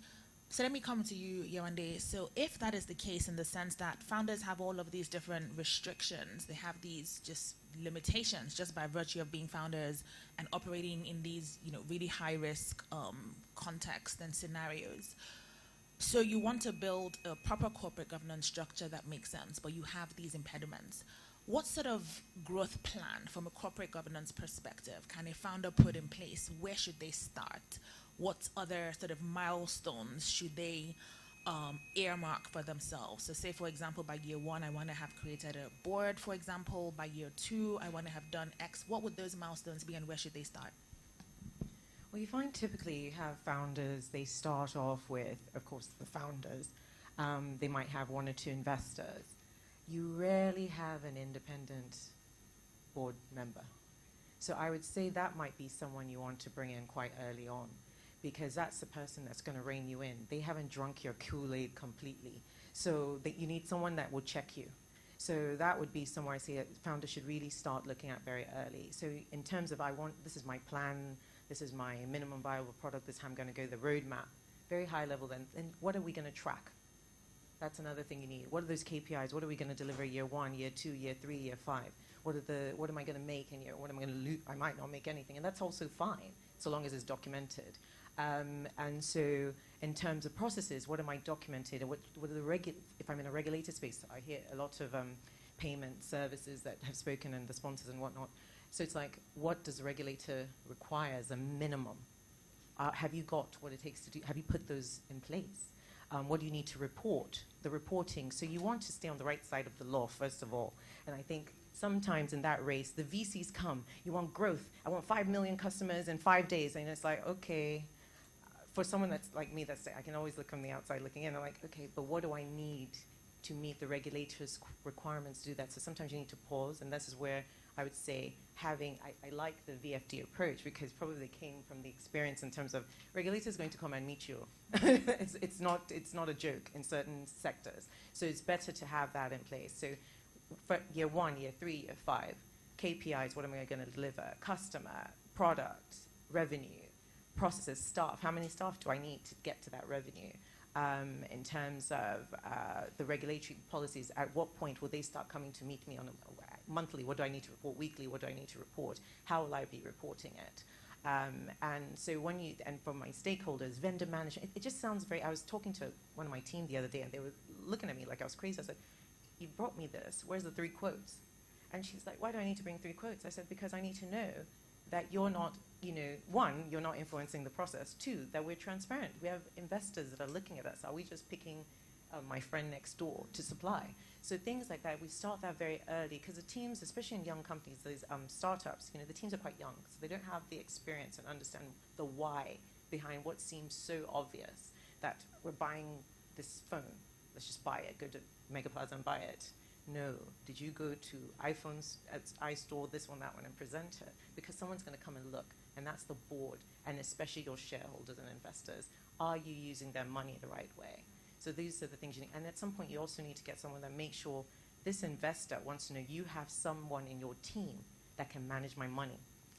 Are you using it the way it's supposed to be used, the way we've agreed you're going to use it? So along the way, as you grow, at the very minimum, have someone at the beginning that's going to check you as a founder. And that, and your investors are happy, obviously. But someone who's really going to check you. I always say to people, I need to see someone is going to check you. You've documented what you're going to do. We're going to be tracking it quarterly, half-yearly, whatever, and seeing that we're executing. And when do we need to revisit what we said we're going to deliver on? The main thing for me with governance is that, are we compliant to all the different levels? Shareholders, stakeholders, the board that has a fiduciary responsibility for you, because you can go in as a CEO that's, go off the rails, but someone has to be responsible for that. So I think that's what we need to be looking at along the way. Thank you. So basically, don't go to jail is the message there to stay in business. And that's really a great way of looking at it, because I think that if you're going to sort of layer on what is required from a governance perspective, you really want to start with the regulatory aspect, like what are my actual regulatory and legal obligations in whatever jurisdiction and market that I'm operating in. And then you can then begin to create internal policies that would advance your sort of company's governance objectives. And then I think in an environment that we're in now, where sustainability is becoming a really big topic, then you can then sort of begin to delve into, okay, so what are the global standards around this business that I'm even operating in the first place? So I want to ask all of you, actually, I want to hear from each of you. Sometimes I find that when we're having the discussion around sustainability, there are usually two different camps. One is, oh, that's an Oyibo problem. We're not really there yet to be thinking about sustainability. We have more pressing issues.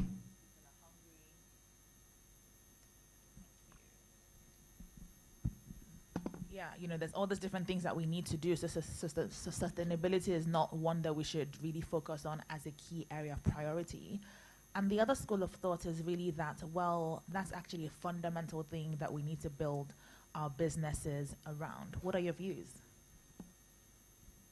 I think you have to look, when you mentioned that some people think it's an Oimbo problem, but you're looking to Oimbos to give you money. So that's the first place to look at it in terms of, are you meeting international standards? Are you the local champion, or you want to be this global? Because sometimes you meet as founder and they're like, I'm going to be the biggest thingy in the whole world. And then you now talk about ESG and they're talking about, oh, that's not my issue right now. Or they say, I've got women on my board. That means I've met an ESG compliant, or I've got recyclable bins in the office. So I think in terms of, taking a bit more seriously in terms of, are you matching an international framework that's recognized? Because some investors, even your customers, I was so funny, on my previous job, looking at what millennials want. If you're not a sustainable company, they're not even going to buy your product.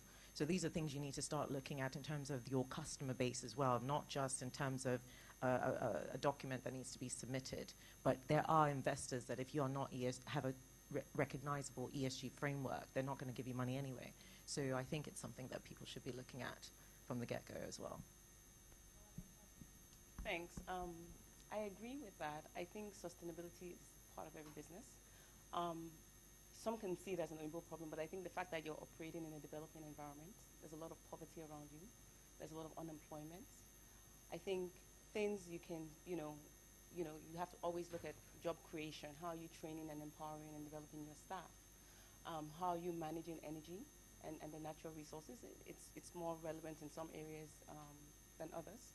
How diverse is your board, management, team members? I think it cuts across the board, and I definitely believe that sustainability also results in a business being more profitable, more sustainable, and more likely to be here in the future. So if you're doing business, and you're not thinking about your community, they can shut you down, right? And so I think it's fundamental, it's part of business. It should be reported, and it should definitely be monitored.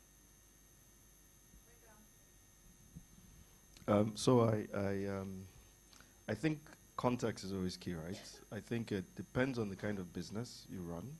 I think it also depends on the stage of your business, and I think it also depends on one end, the nature of your funding and the income structure that you have, right? So when we talk about sustainability, we're always talking about fossil fuels, burning gas and things like that. But what if my startup was delivering diesel? How sustainable can I get? It doesn't make sense to get an electric truck, which I can't afford, first of all, to deliver the diesel, right? So I think the context in those areas will now be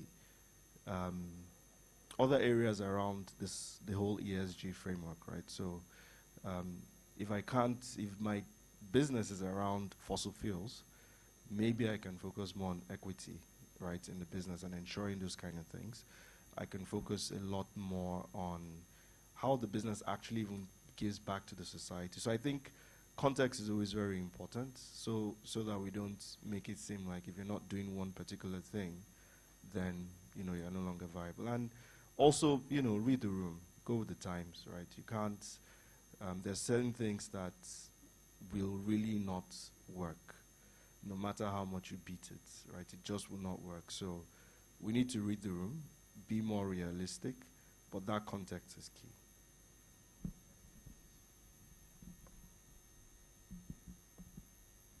I I really like that, Gwenga, because that really is my sort of sentiment as well when it comes to sustainability. I think that we often see it as a zero-sum game, as a binary thing. You're either sustainable or you're not, but it really exists on a continuum, and you really can begin to plan and map out what you're going to do.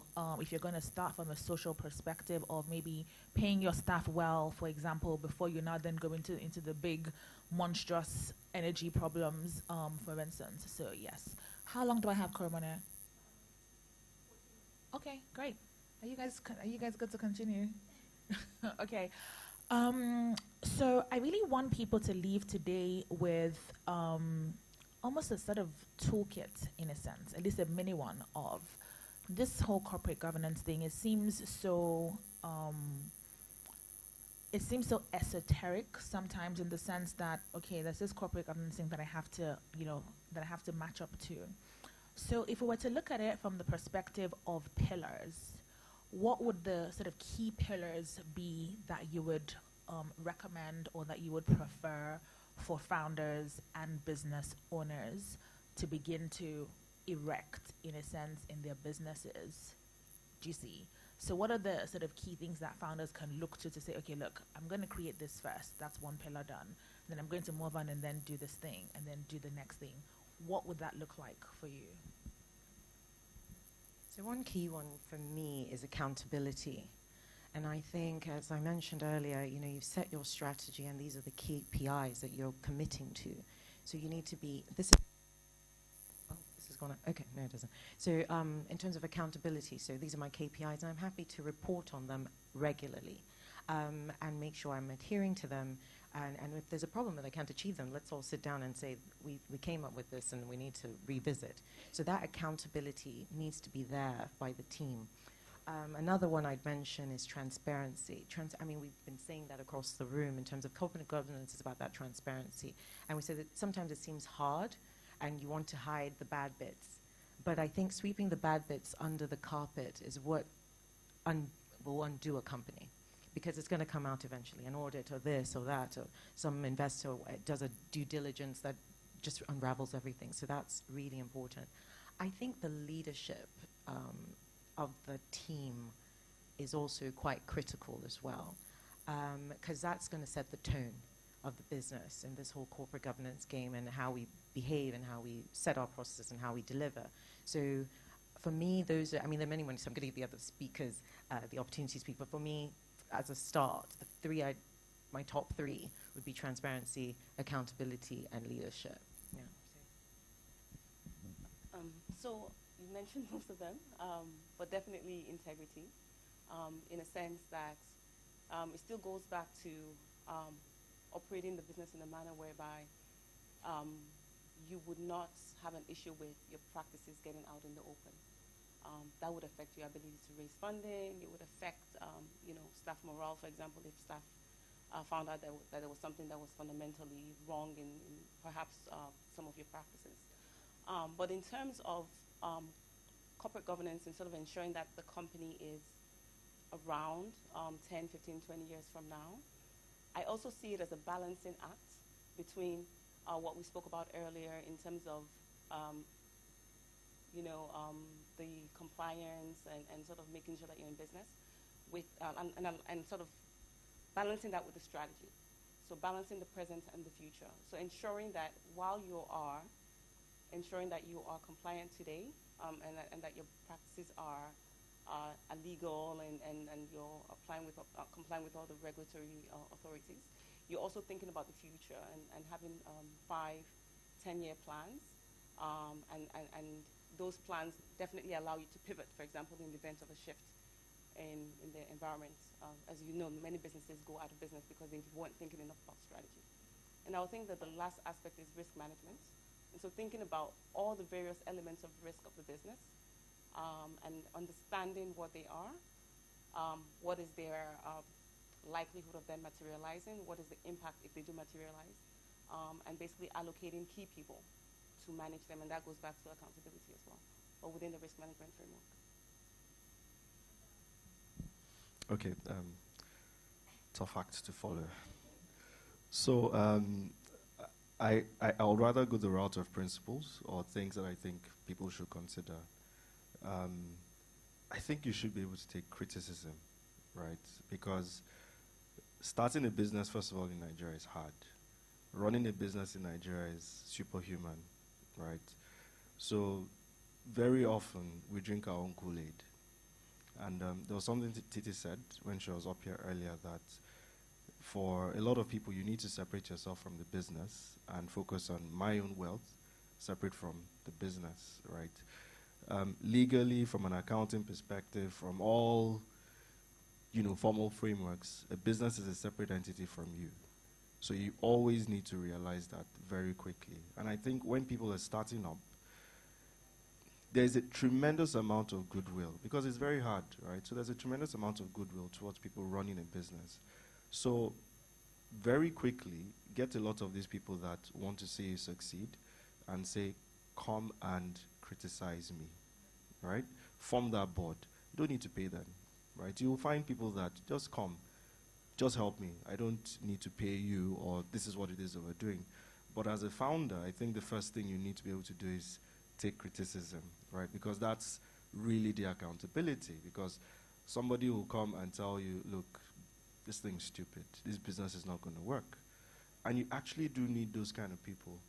Because very often everybody says, yeah, good stuff is going to work. 3 years down the line, But you're then telling your guy that, but it was never going to work. But, you need to be able to take this criticism, and you need people to be able to tell you the truth. You need to be able to listen to the truth, right?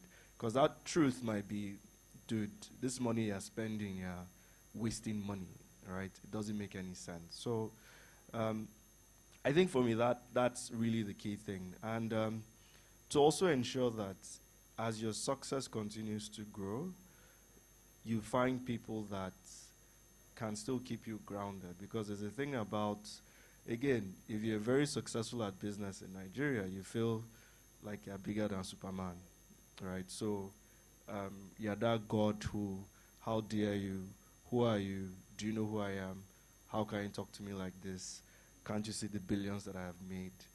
And again, like Titi said, when she asked everybody, do you know how many businesses do you know that are now in like second generation? We all in this room know a lot of people that were billionaires maybe 3 years ago, right? And I think we had this, so when we formally joined business in 2016, in that year, we had 2 people who we call former billionaires, right? Some guy came to borrow money from us for his son's wedding, right? Because he had to keep up appearances, and he used his Rolex watch as collateral. Another one was going to jail, EFCC, because he took money from someone, used it for his political campaign that failed, and unfortunately, the person that he took money from was a government agency. So, as in a year after, we took over that business, ran it for a bit, but the guy's older brother was like, this guy, we could not talk to you. You had Mopol, you had everybody, we couldn't tell you anything. So when you think about businesses that have failed, which is this whole corporate governance thing we're talking about, your accountant couldn't tell you, Oga, this money, where is it coming from? Why are you the one signing for this money, right? In very mature organizations, you find out that the CEO doesn't sign. He can't even sign for money. All he does is says, this is the direction, right? Somebody else signs. That's part of the accountability. That's part of the corporate governance, right?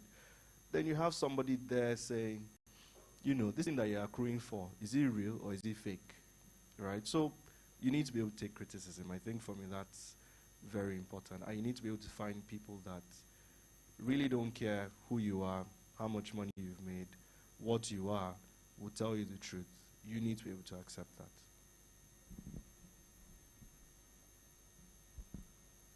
Thank you so much. So don't believe your own hype, basically, to begin with. So I really like the themes that have been coming out of our conversation so far. And from what I'm seeing, it's clear that corporate, and again, just sort of going back to where we started from, about corporate governance being around systems, around processes, around an infrastructure, around frameworks. So it's clear to me that corporate governance doesn't exist in a vacuum. It's not just this thing that you sort of, add on to your business at the end, but it really goes deeper and really forms part of the core of what you're building. And so what I'm hearing also is the fact that from the very get-go, you have to be clear on why you're doing business in the first place, because that really then begins to trickle down into how your corporate governance systems are structured and all of that. Something I want to touch on is this year alone, we've heard we've seen a lot of examples, especially in the tech space, of how governance problems inside of an organization can have just really catastrophic effects on the company.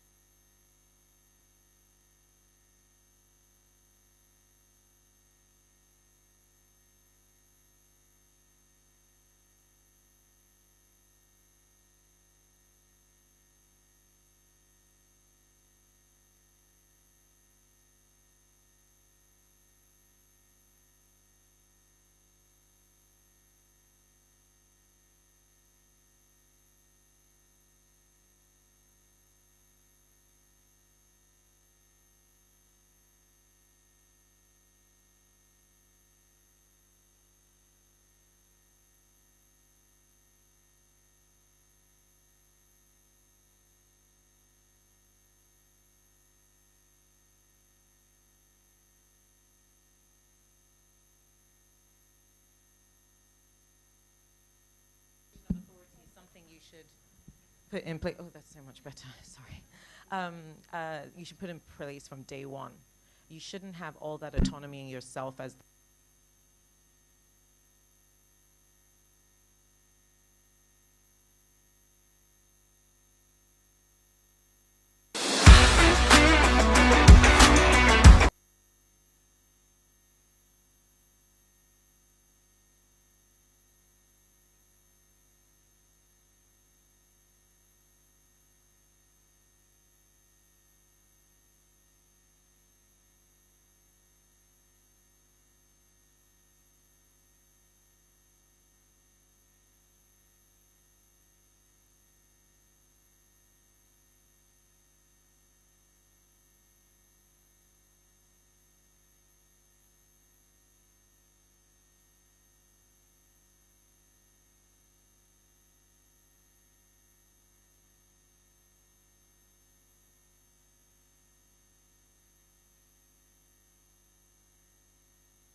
area of corporate governance.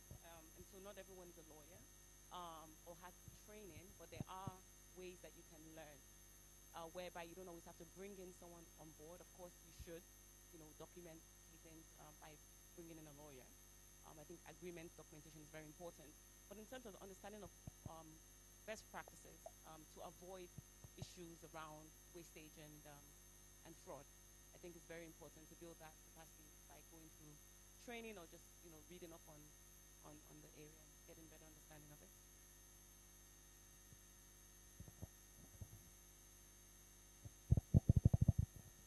To shout into it.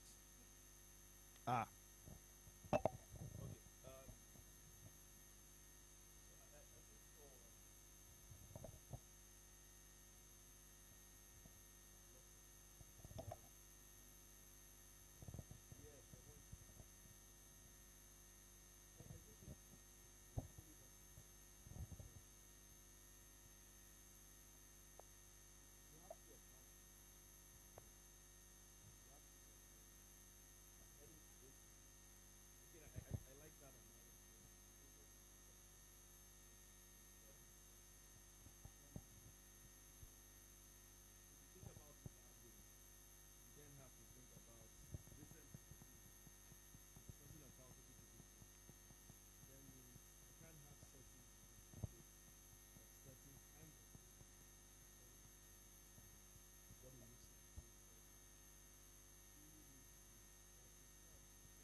Hello? No. Is it?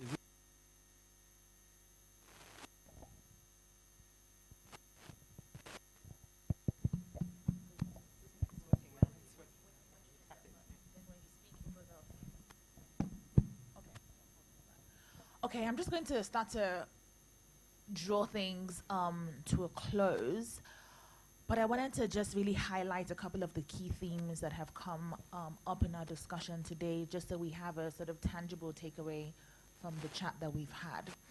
And first things first would just really be around the fact that corporate governance is really about having a system, and that system feeds into all the different aspects of your business, be they internal or external.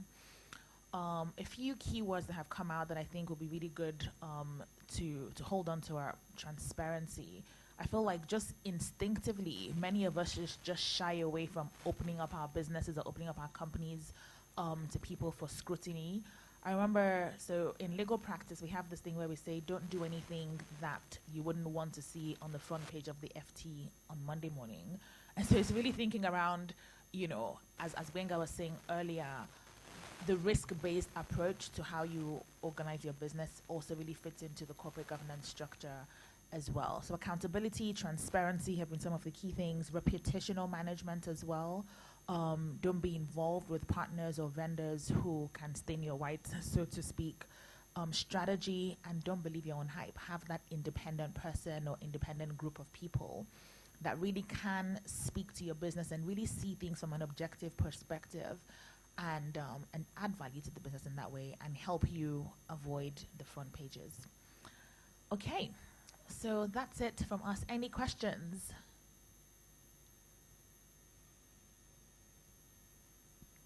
Okay, yes? Can you just stand up and project? Thank you.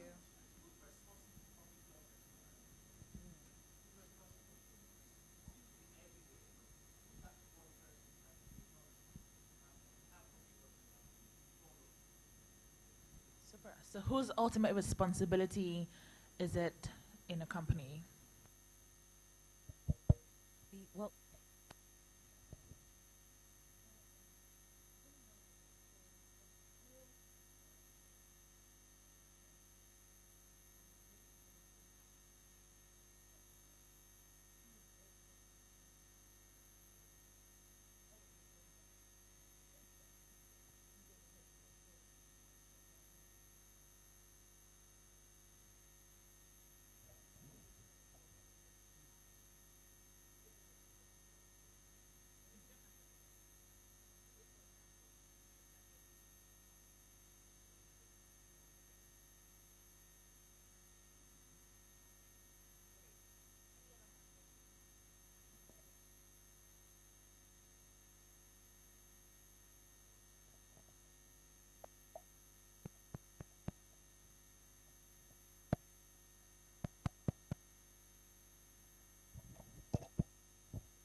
Is this better? Sorry, could you repeat the question? Go hand in hand. I think they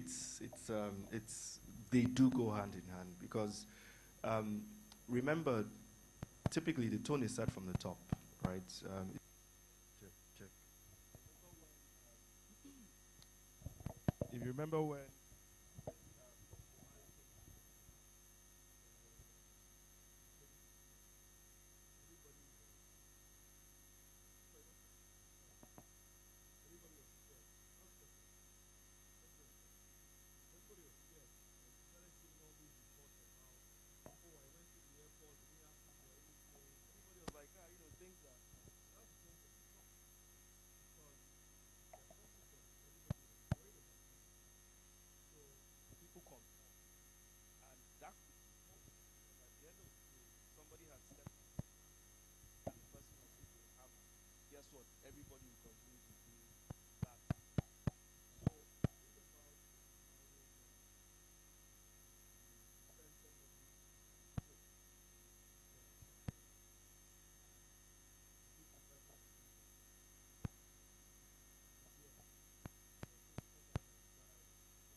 out of time. So thank you so very much to my panelists. I hope it's been a great conversation for you that you've learned a thing or two from. I'll hand back over to Koromana, who is now practicing photography. Thank you. Thank you so much. Thank you. Please, a group photo.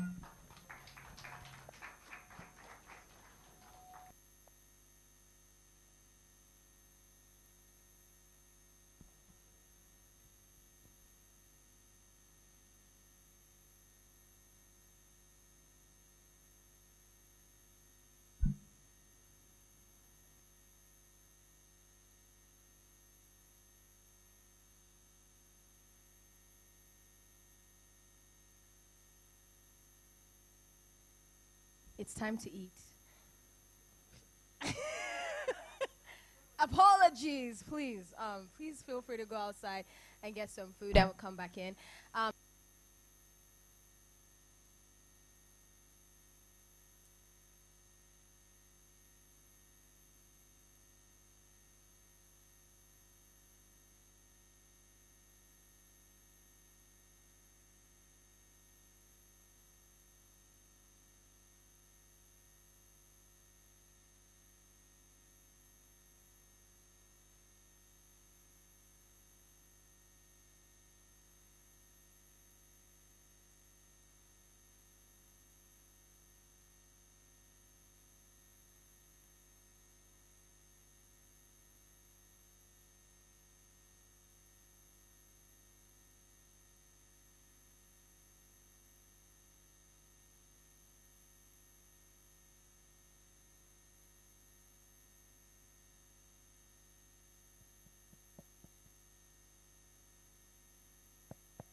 Check, check, check, 1, 2.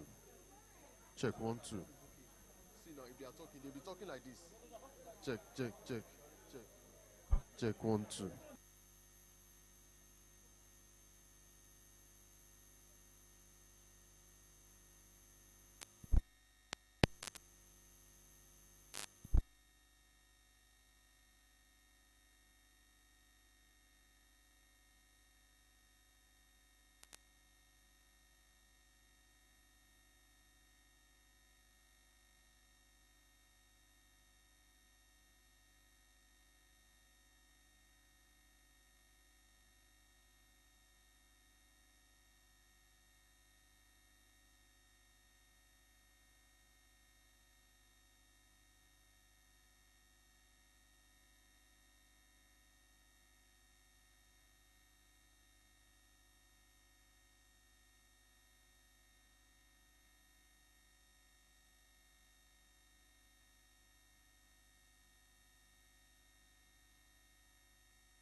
Check one, two. Wait, AY, wait. Check one, wait, two. Wait, don't talk first.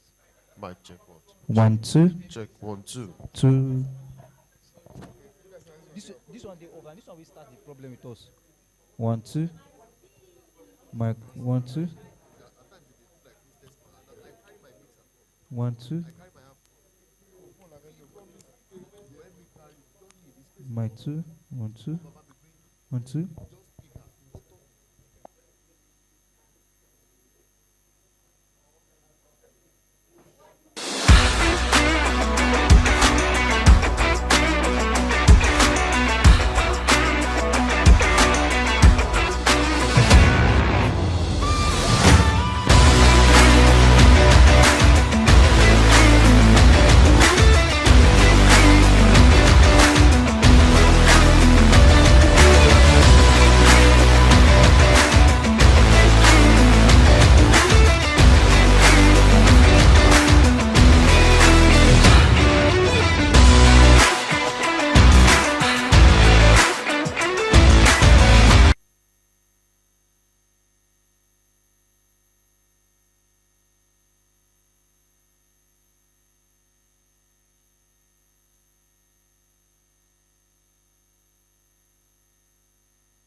Check 1, 2.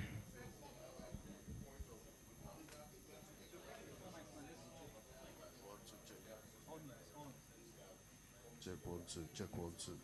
Check 1, 2. Check 1, 2.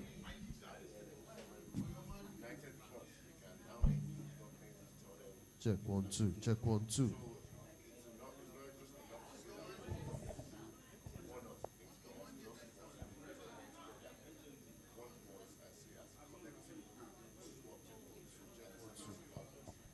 Check 1, 2. Check 1, 2.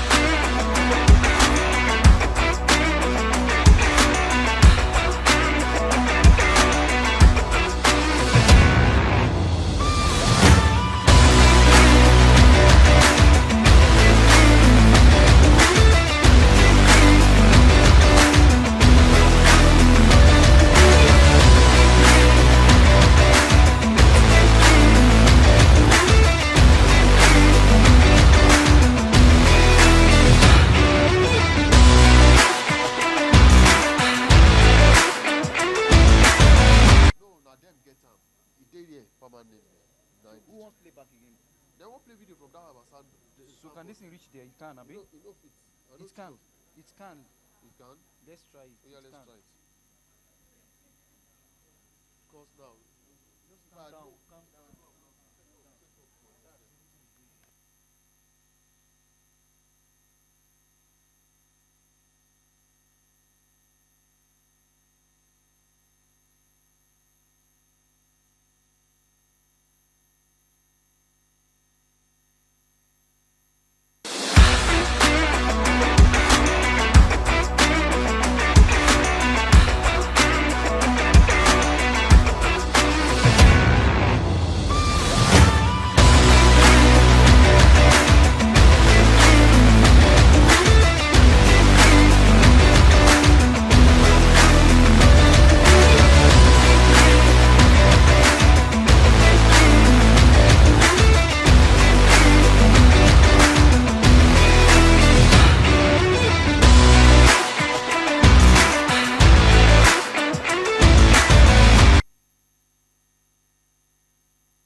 2.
Sound 1, 2.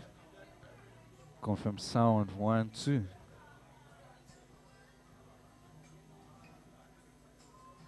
Sound 1, 2. Sound 1, 2.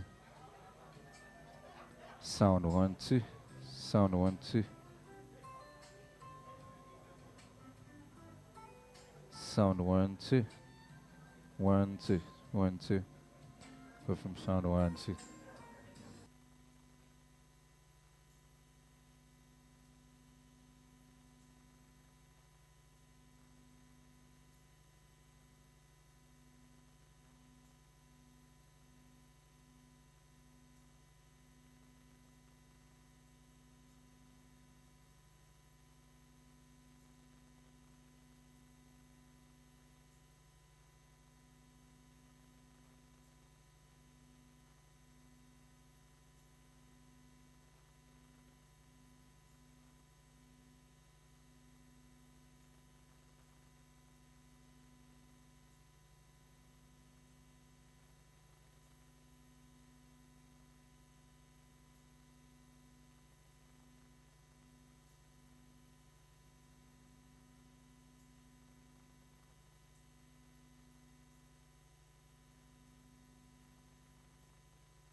Sound 1, 2. Thank you.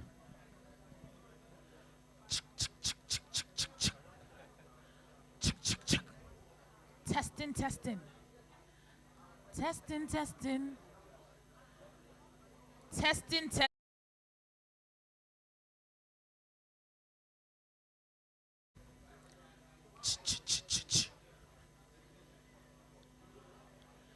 Testing 1, 2. Testing 1, 2. Okay, hello everyone.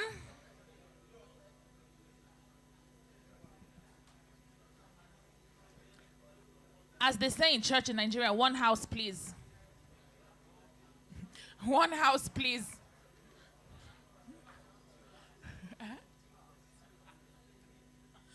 One house, please, everyone. This money is so low. Okay, guys, thanks, everyone, and welcome back. So we have one session left. Koromane has left, so I'm filling in for her. So we have a final panel session left. Hello, everyone. Lanre, welcome. Okay, so we're going to hear from 3 other sponsors very, very quickly. Do we have Desola Ilori from Pseudo Africa? Thank you, thank you. 2 minutes, please. Thank you kindly. Or less. Okay. Good afternoon, everyone. So my name is Deshola, and I'm the head of business at Sudo Africa.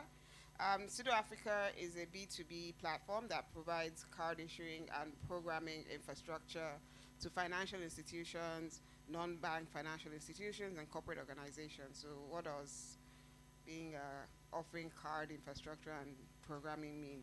So basically, we provide the infrastructure for you to issue cards to either your customers, vendors, even staff, to be honest. And those cards are programmable in the sense that we have vector controls that allows you to say or to determine where these cards can be used, can be spent, what channels they can be used on. So for example, one of our use cases is managing company expense or expense management. So if you have staff who go all around the country, instead of giving them cash, you can give them a Sudo card and say to them it can only be used at hotels and restaurants and maybe petrol stations, depending on whether they're driving or not.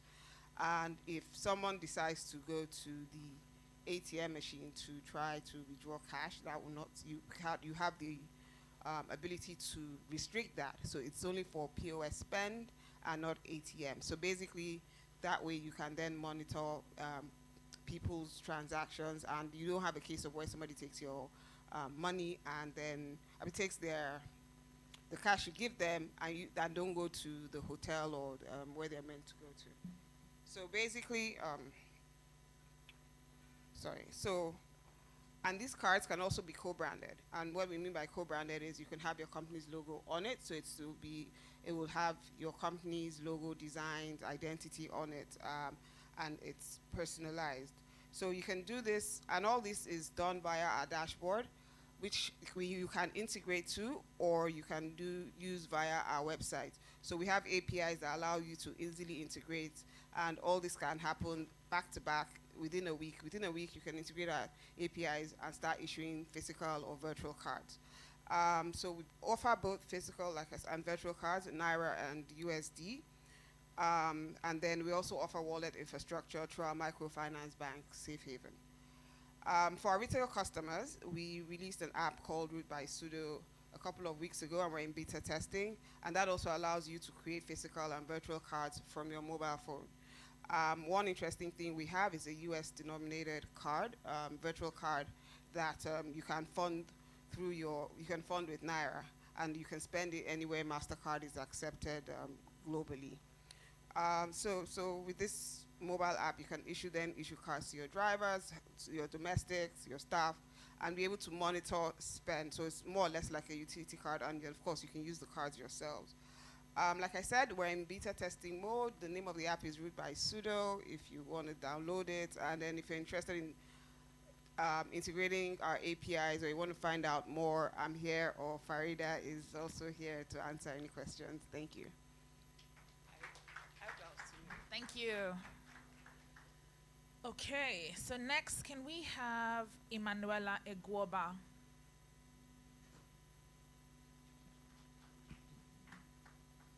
From First Delivery. Good afternoon, everyone. It's an honor to be here to be able to speak to this great audience. So, according to the International Trade Administration, Nigerian logistics is estimated to be what? Oh, okay. According to the International Trade Administration, Nigerian logistics is estimated to be what? $20 million. As a country, we're barely scratching the surface of this huge opportunity, despite massive investments and notable innovations. Despite massive investments and notable innovations, we are still obviously far from where we need to be. These challenges span poor logistic operations and infrastructure, poor consumer retailer trust, product quality issues, a high fragmented delivery ecosystem, fixed and unfavorable prices, poor feedback loop on delivery activities, resulting in frustration and poor customer services. But at FAIRS, we have made it our mission to sort out this using technology and making it facilitating the seamless movement of products and goods from point A to point B. Since our first ride took off in 2018, we have grown to 36 states. These milestones have been largely due to a large pool of highly trained and professional riders, competitive pricing, real-time feedback loops across the entire customer journey, as well as commitment to excellence and seamless services. To enjoy our services, individuals pay as they go, so we can charge them based on distance and delivery speed. While for our B2B vertical, we offer a flat rate provided they can guarantee a minimum order quantity. As part of our commitment to solving challenges of the fintech vertical this year, we launched Fares for Fintechs, through which we take stress off good delivery of fintechs. Today, we have partners such as OPay, Fairmoney, VFD, and Kuda Bank, and we're also onboarding more fintech companies. Our B2C vertical currently caters to the daily logistics needs of over 14,000 customers. We have APIs to facilitate third-party integrations, especially for our B2B customers and large corporates. Yes, we have recorded many wins, and we are also aware of the challenges ahead. Regardless, we are committed to our mantra of hassle-free delivery. Thank you, and enjoy the rest of your day.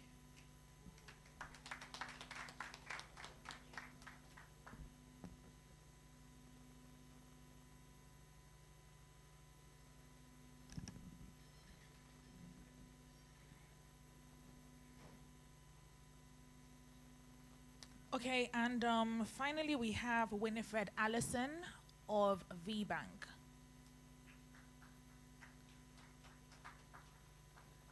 Is Winifred here?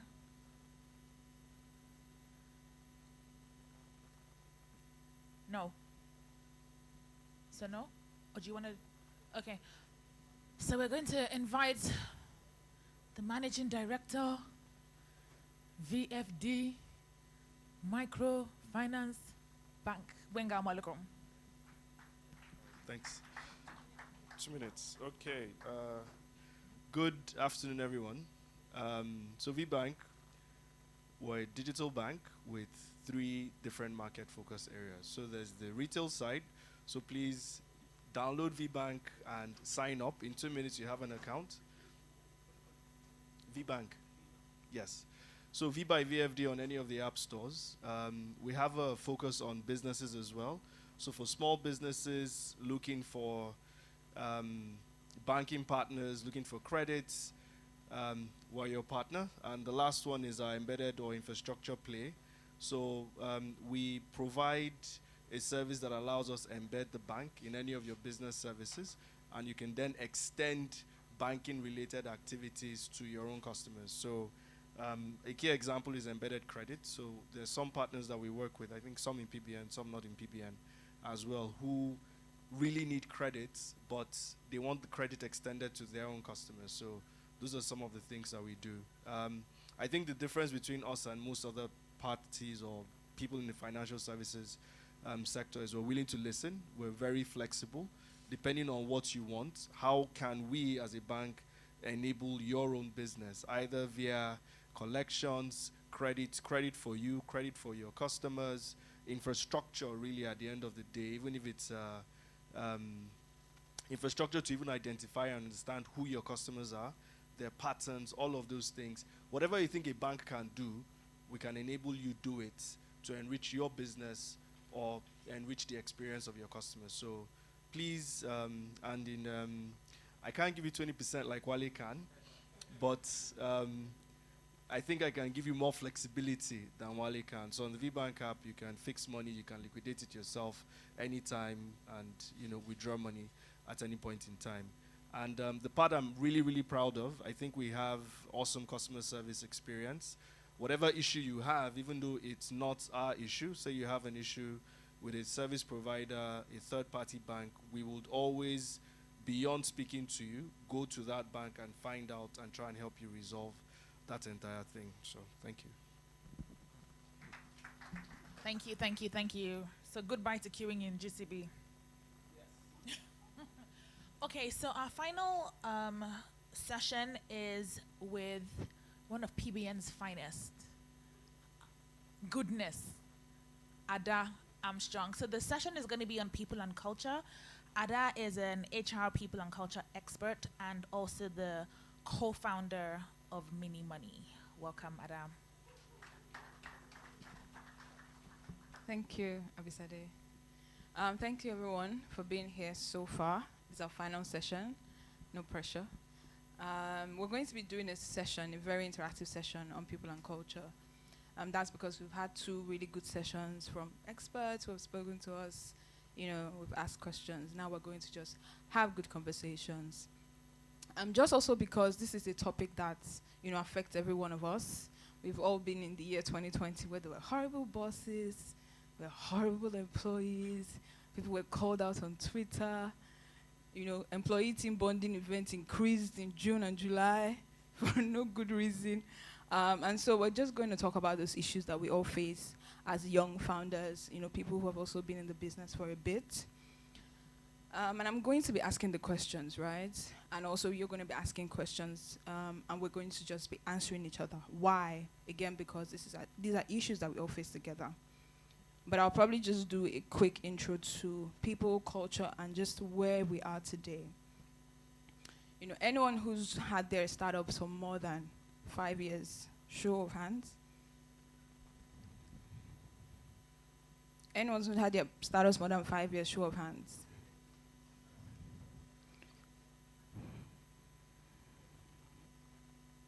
Hello? Are we in the room? Are we together? Anyone who's had their startups for more than 5 years, show of hands. Your company, startup, you know, scale up, growth phase. You're not even sure if your own is still a startup. I like that. Because what even makes a startup a startup? Well, let's not go there. It's a long conversation. Because if we define startup, some of you have overgrown it. For 3 years? 3? Okay, less than 3.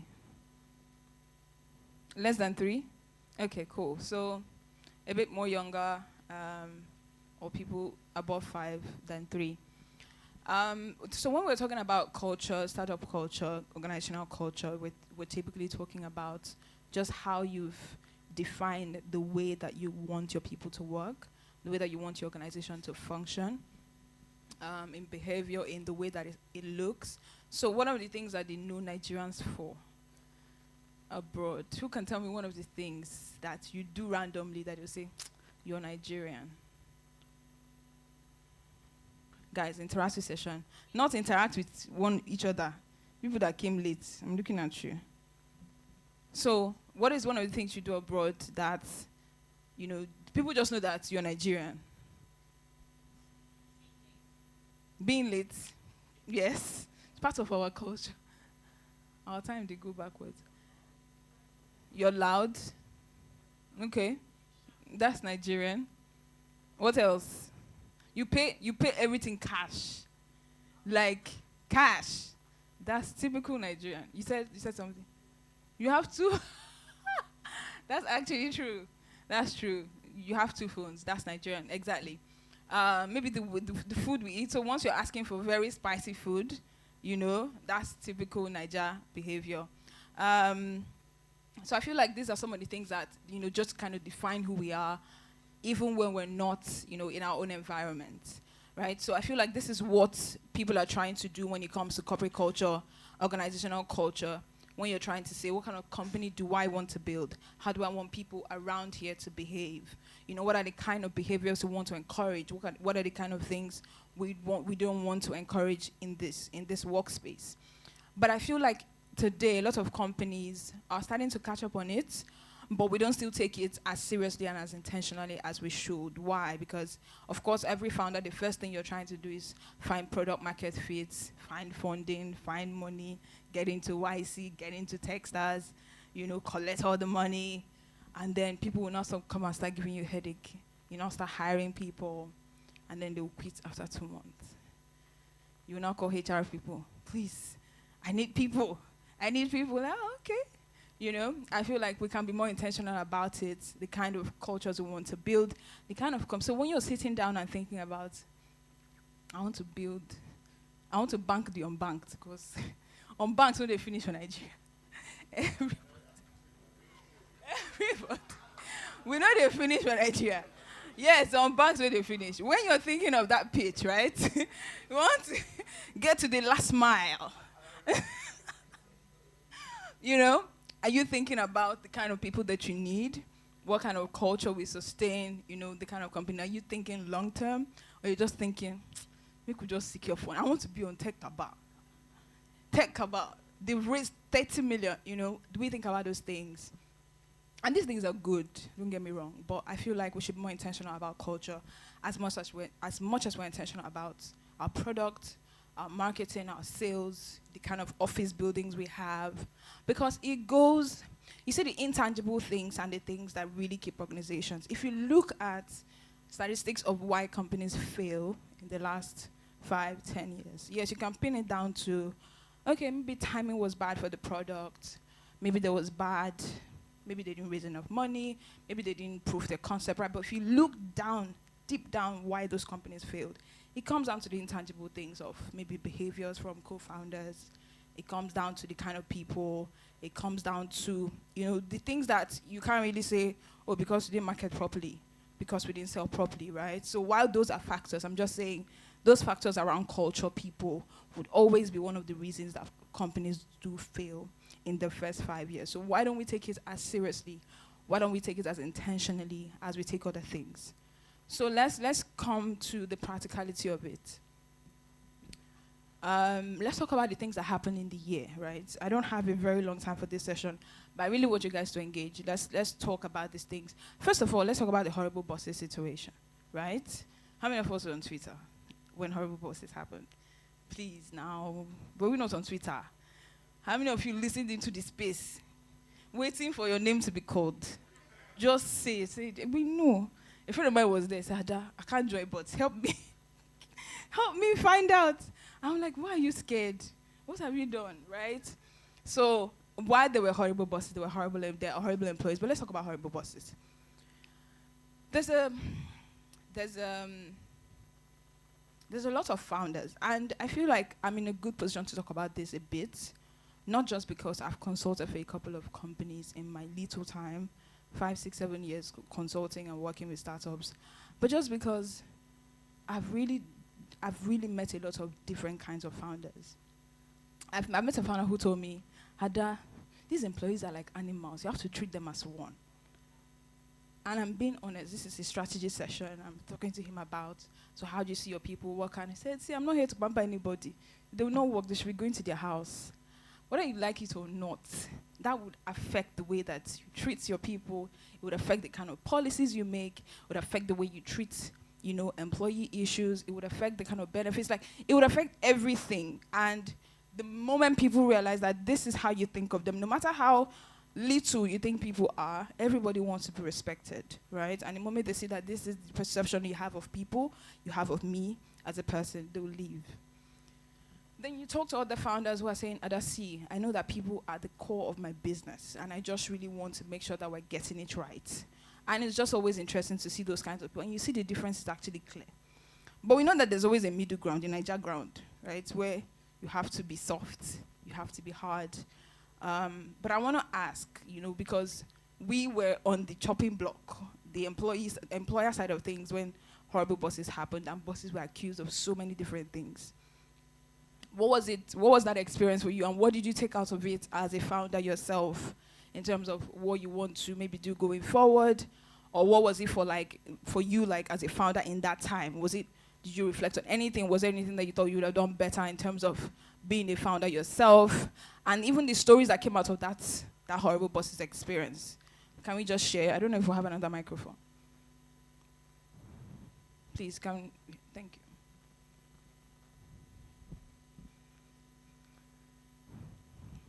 Bola. Okay. Okay.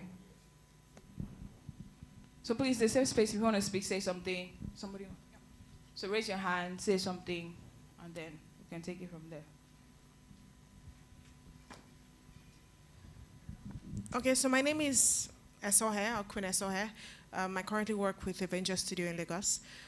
So I'm not sure about the horrible bosses story, but I know that the one that my company took seriously was the one, I don't want to mention the company, was particular founder that there was a lot of accusations, a lot. There was one that had to do with employees, there was company, there's a lot of things going on. Go ahead, we don't know the person. Yes, so what we did was I and the founder sat down and were like, so how can we learn from this? So we didn't just want to, because there are two founders, right? I didn't just want to sit down with the two founders and we just decided, oh, this is what we're taking. I'm going to ensure that Kodiabo guys, that nobody's going to rubbish your name. That's not how we're thinking about it. So I suggested that since we had like a company all hands, then we're doing that time once a week. All so hands happened yes, that week. no, this one was In a lot of companies. No. So this is by the employees. The execs are not part of it. So the Okay. employees decided that they wanted to have an all hands by themselves. Really? Yes. So at that all-hands, they talk about this. They have like a motivation stuff they do every week, and then they discuss the issues they have in the company. So HR and operations are there to find out what they want to hear. The founders are not allowed in those meetings. They're not. But this was the stem out of that whole thing that was happening on No, social they media. did that before this conversation happened. Right. So we then asked them that, can you guys discuss that at your next meeting? And then can we just come in like 10 minutes to just discuss this with you? Right. So they gave them the articles. They all read it. And then we discussed it at that meeting. So some of the things that came out of those conversations were that some of the ladies were actually feeling like, some of their employees, male employees, they would be like, in trying to say, oh, Ada, you're fine. It was borderline harassment. They consider that as some of those things were.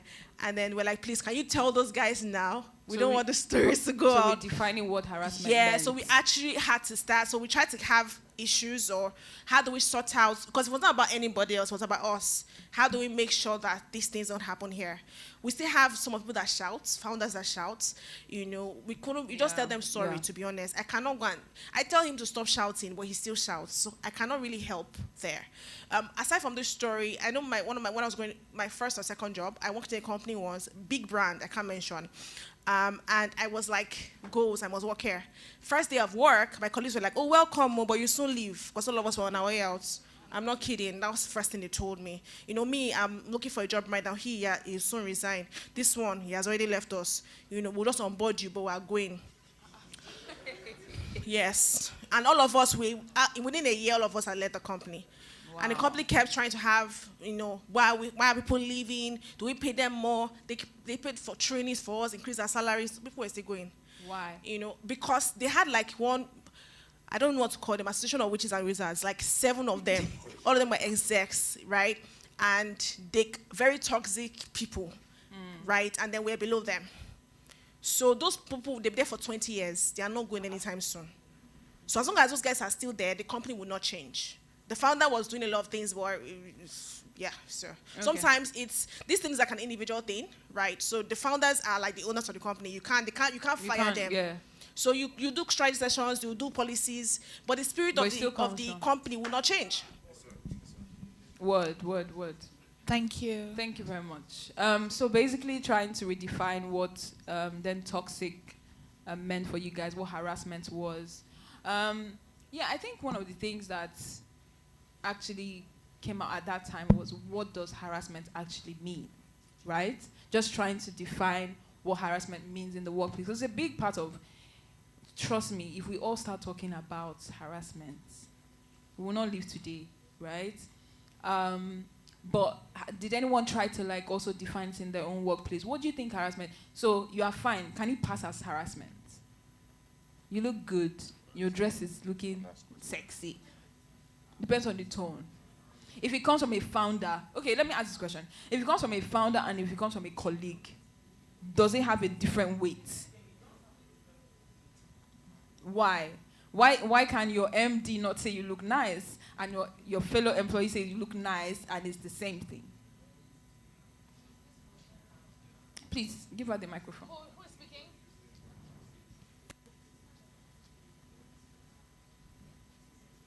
Because I know that some of the things that we call harassment, your friend does it to you and it's nothing. But then someone else does it to you and like, how dare you? So, yes. It's disproportionate power. It's not the same. The boss or the owner of the company is not the same as your colleague. Not that either depending on the question, is appropriate. But when your boss is saying it, it's not like you can fire him back with some one-liner. So that's what the problem is there. Okay. Do we understand this as founders, or do we have an issue with this, or do we agree that there's certain things that you can't say as a founder, but that anybody else can get away with this? No? Okay. So we agree that as founders, there's certain things you can't say just because of the power that you wield, and then there's certain things you can't say because. Okay. So you asked if founders agree, but what if, and let's go back to like tech startups. Imagine PS4 in the office, table tennis, that kind of setting, and the culture is, we're all cool. That's the culture. So that may happen, right? And they may feel like the environment allows that. I almost subscribe to it. You have to be careful, but I also think that there's a baseline thing about and I think maybe you can help us do something about culture versus environment, because I think that a lot of times we mix both of them together, like the environment in which the office or thing operates. Physical space? Physical space. Okay. And also maybe relationships versus the actual company culture. Because maybe you can talk about if there's a difference there, or if that has effect on maybe those kinds of things are acceptable here. Okay, thank you. I would answer that. All right. Hi, my name is Mui. I have a question as well. Grow Shopper. I have a question as well. So my question is, sometimes as founders, when you're onboarding talent, in the new day where a lot of them are saying that Gen Z, they want hybrid, work mode and whatnot. And in the early stage of your startup, you're there working your ass out 16 hours. This guy is coming at 9, by 5 to 5. They're already going to hibernate. So they're shutting down, they're leaving. And you're trying to get them to say, guys, 2 years from now, you're going to ask me for stock share. What's that called? Yeah. Can you contribute 1 more hour? And not close at 5, and let's all grow this thing together. Some of them want to, but you see them form this invisible union. Then there's one of them that is very vocal that starts to, but our contract says. And then as founder, I say, okay, no problem. I will wait for you 2.5 years. Or 2 years. You will come and ask for all those extra perks that millennials want. And I also tell you that our contract says, I pay you this, and I've never owed you salaries. So how do you manage that type of communication without coming across as asking them for too much or pushing them to want to do too much? Yeah. To be fair, and if anybody has an answer, please, feel very free to answer. I'd like to speak to that. Okay. Let me answer Bola's question, then you can speak to this. So environment is an element of culture, but it's not culture itself, right? So it's like saying ping pong tables is our culture. Ping pong tables it's not culture. Tea in the office is not culture. The elements of culture, right? Culture is very down to principles that guide the organization. It's down to behavior. And how that can affect, so when you talk about environment, so for instance, at Microsoft, I remember when I joined Microsoft earlier, I found it very difficult to call people by their names. Igbo girl, how now? How can you call an elderly person by their names? It was so difficult, but it was a core part of the culture that you don't call anybody sir or ma. They won't even answer you. And it took me a while before I settled into that culture, right? In that space, I was still you still have to be very conscious that I'm calling you Shino does not mean that you can disrespect me. That I call you Shino doesn't mean that I don't know my level and where you are, right? So even in that environment that is lax, is cool, everybody still knows boundaries. And it just comes down to, both personal differences or personal upbringing and the culture around the environment, right, that encourages people to be respectful of each other. So your company culture can also be very, sa, ma, everybody like a Ministry of Health kind of thing, but people are still very disrespectful of each other, regardless of whether you're calling bosses or not. So I feel like company cultures come down from, what are the things that are stipulated in this company, that this is how we behave around here. But then environment can also help you to behave in that way without, within boundary. That's what I mean. So culture helps you to put boundaries and structure to behavior. But, at the end of the day, how you express that behavior just come down to also your personal upbringing or whatever. So while you're creating environments where people can, feel free to talk to each other, walk across different levels of the company. You can walk up to your CEO and have a conversation.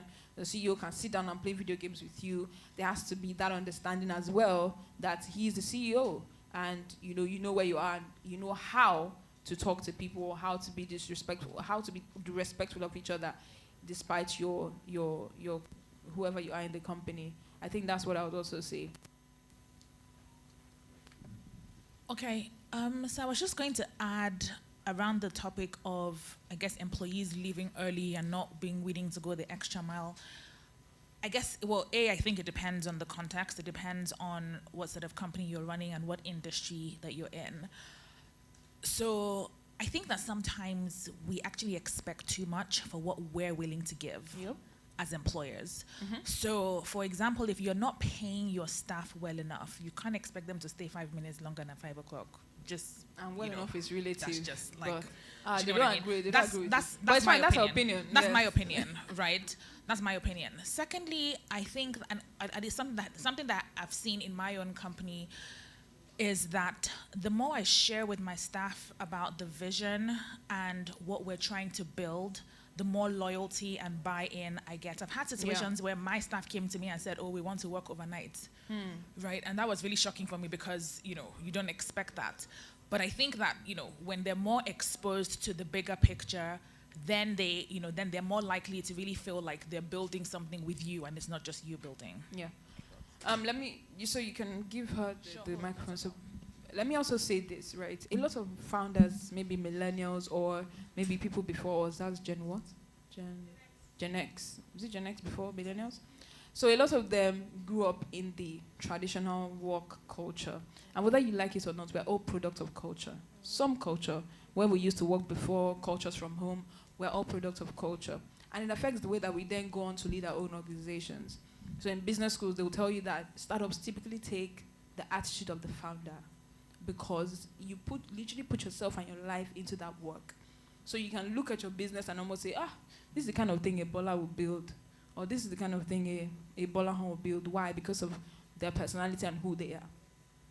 So you've worked in a bank where you cannot leave office before 5 o'clock, no matter who born you, right? I've done culture strategy sessions for maybe an AXA Mansard or different companies, and literally during their culture sessions or closed door focus group sessions, they'll tell you that they're done with their work at 4 o'clock, but they can't step out because 5 o'clock is the closing time. So they're literally marking time from 4 to 5, and everybody moves out at 5 o'clock. But in that 1 hour, they've not done anything. They're gisting, they're just marking time. If you put your head outside and see your boss, you go back in. So we have the culture of, what's this thing? Eye service. Eye service becomes a culture because you know that 5 o'clock is the closing time. But here's a startup company where you're saying people, you can work remotely, or there's now that knowledge that you can do your work from anywhere, right? But yet, because when you were working, the show of hard work is that you are worked till 5. The show or the evidence of hard work is that you overworked yourself. The evidence of hard work is that you kill yourself and die before they know that you are hardworking. You would typically expect that from somebody else that you've employed.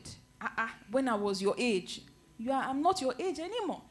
But I feel like a lot of founders we don't grow out of where we're coming from. It's just like raising children in 2022 is different from raising children in 1998. So you can't use the knowledge of that time to want to raise children today. It's the same thing. You can't employ people in 2022 and expect that the same mindset you had of busting your ass. What you defined as busting your ass then might have been staying at work from a particular time to a particular time. So how do we redefine productivity? How do we redefine commitment? How do we redefine that people are giving their all and it's not attached to time in a physical space, right? But yeah, you wanted to say something. That's just a question I thought we should. Hi guys, my name is Arinzi Chinazom. I'm the founder of AutoGirl NG, a vehicle rentals platform. So yes, I want to answer to his question, and I think there are three things. Number one is, do your staff know the vision, and do they believe in it? If you employ anybody that does not believe in your vision, he's just going to use your company to earn a living. So 9 to 5 will not pass 9 to 5 for him.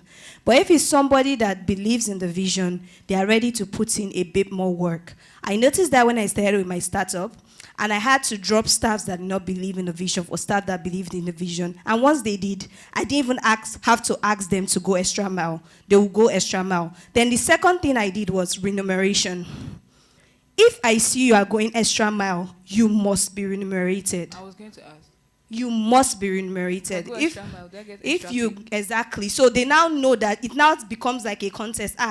What do I do to make my boss see my effort and give me extra money? My drivers, most especially, they always get that. When I see them doing something extra, I will pay them extra, and they like doing that, and then it helps the customers.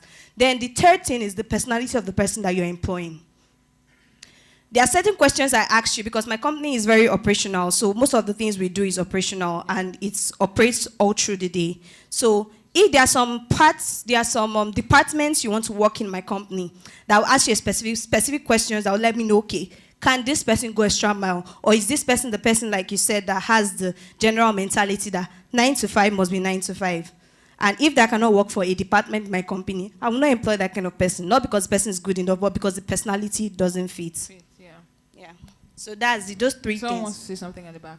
Yeah, so, and I think one other thing that I wanted to add to his question was, so I understand where he's coming from in terms of you employ people, and it's just that mindset of once it's 9 to 5, I'm going. But let me tell you something. People also watch founders, right? If you're an intentional person. There are people that live life not intentionally. But if you're an intentional person, you join a company, 1-2 days, you do something extra, see if it's noticed. It's not noticed, you keep doing what you're doing.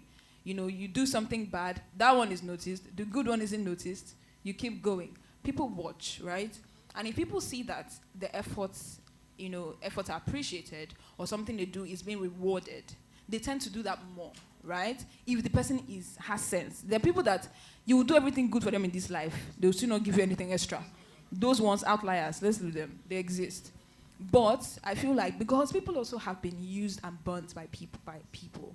So founders have been hurt, employees have been hurt. I want us to agree that these two sides have their issues with each other, right? So people have gone over and beyond for companies and got nothing in return.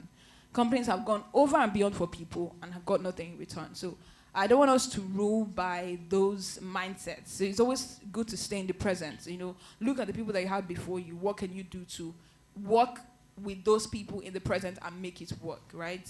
If you see that these are the kind of people that live at 5 o'clock every day, call them. Why are you living at 5? Some founders live in Ikoyi. Their office is in VI. But somebody lives in Ojo Elegba. You want them to still live by 6. Why? So a lot of us are not, we're not intentional. We're not thinking about people. We just want to run a business. But business are run by people. So, clearly we've touched the nerve. Yes, we've hit somewhere. A nerve has been hit. It's always a very interesting The Ikoyi bosses. Yeah. Okay. So, afternoon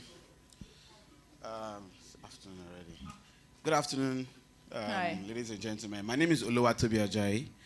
I'm the chairman and CEO of Nord. You're welcome, sir. So, initially I didn't want to, but it's a very interesting conversation. And you mentioned something now. First of all, we cannot, this is a problem that we probably will not solve. It's a problem that has been existing probably from the Roman Empire when they were trying to build roads till this point.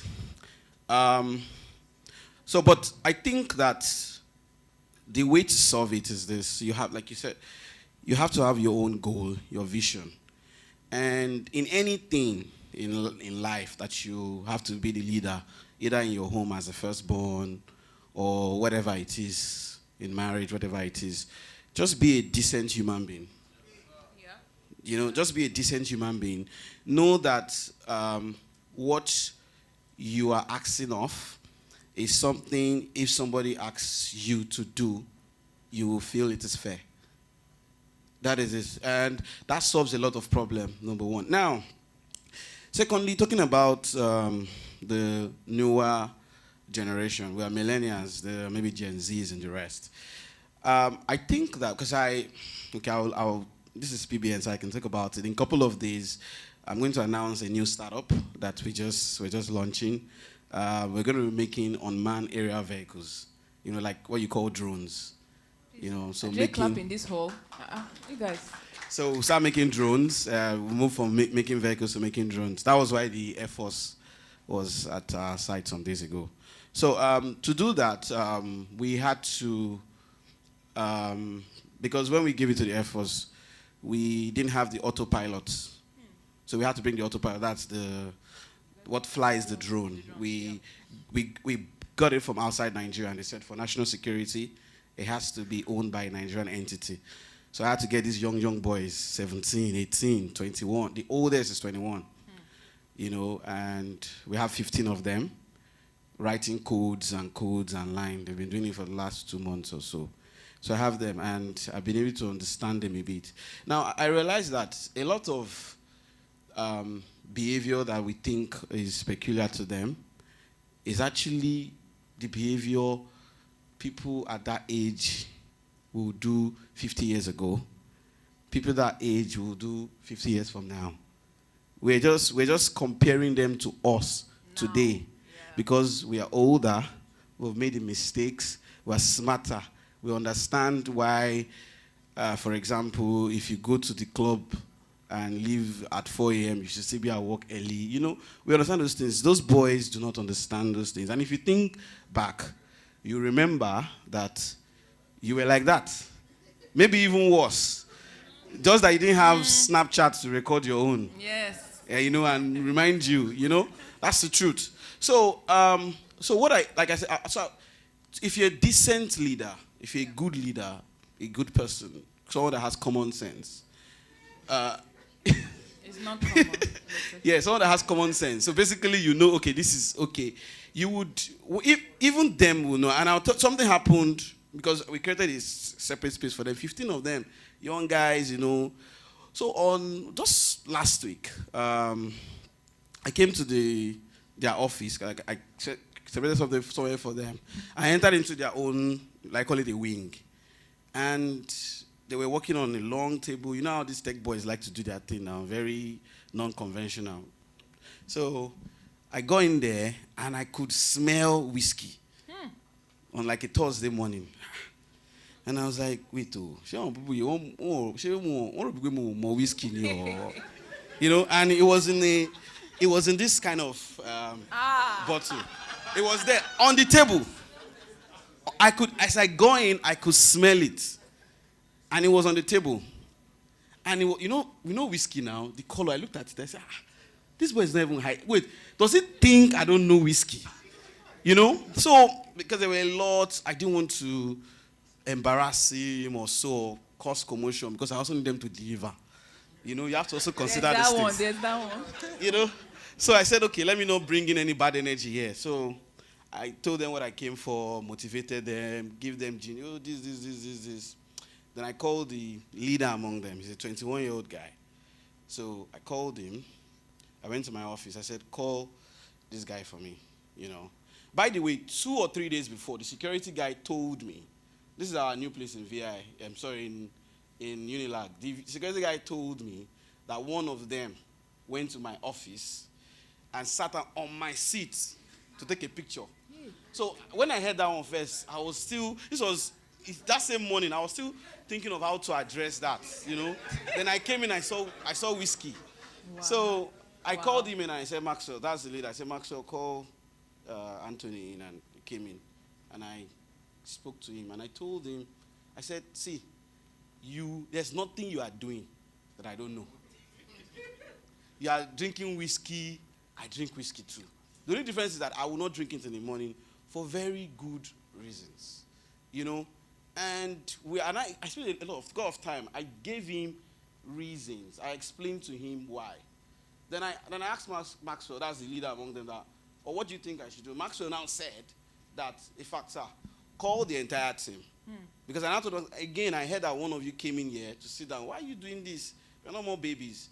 Then he advised that we bring the entire team into my office and give them like a call it a warning, or you guys have to sit down and do this. And I think that helped a bit.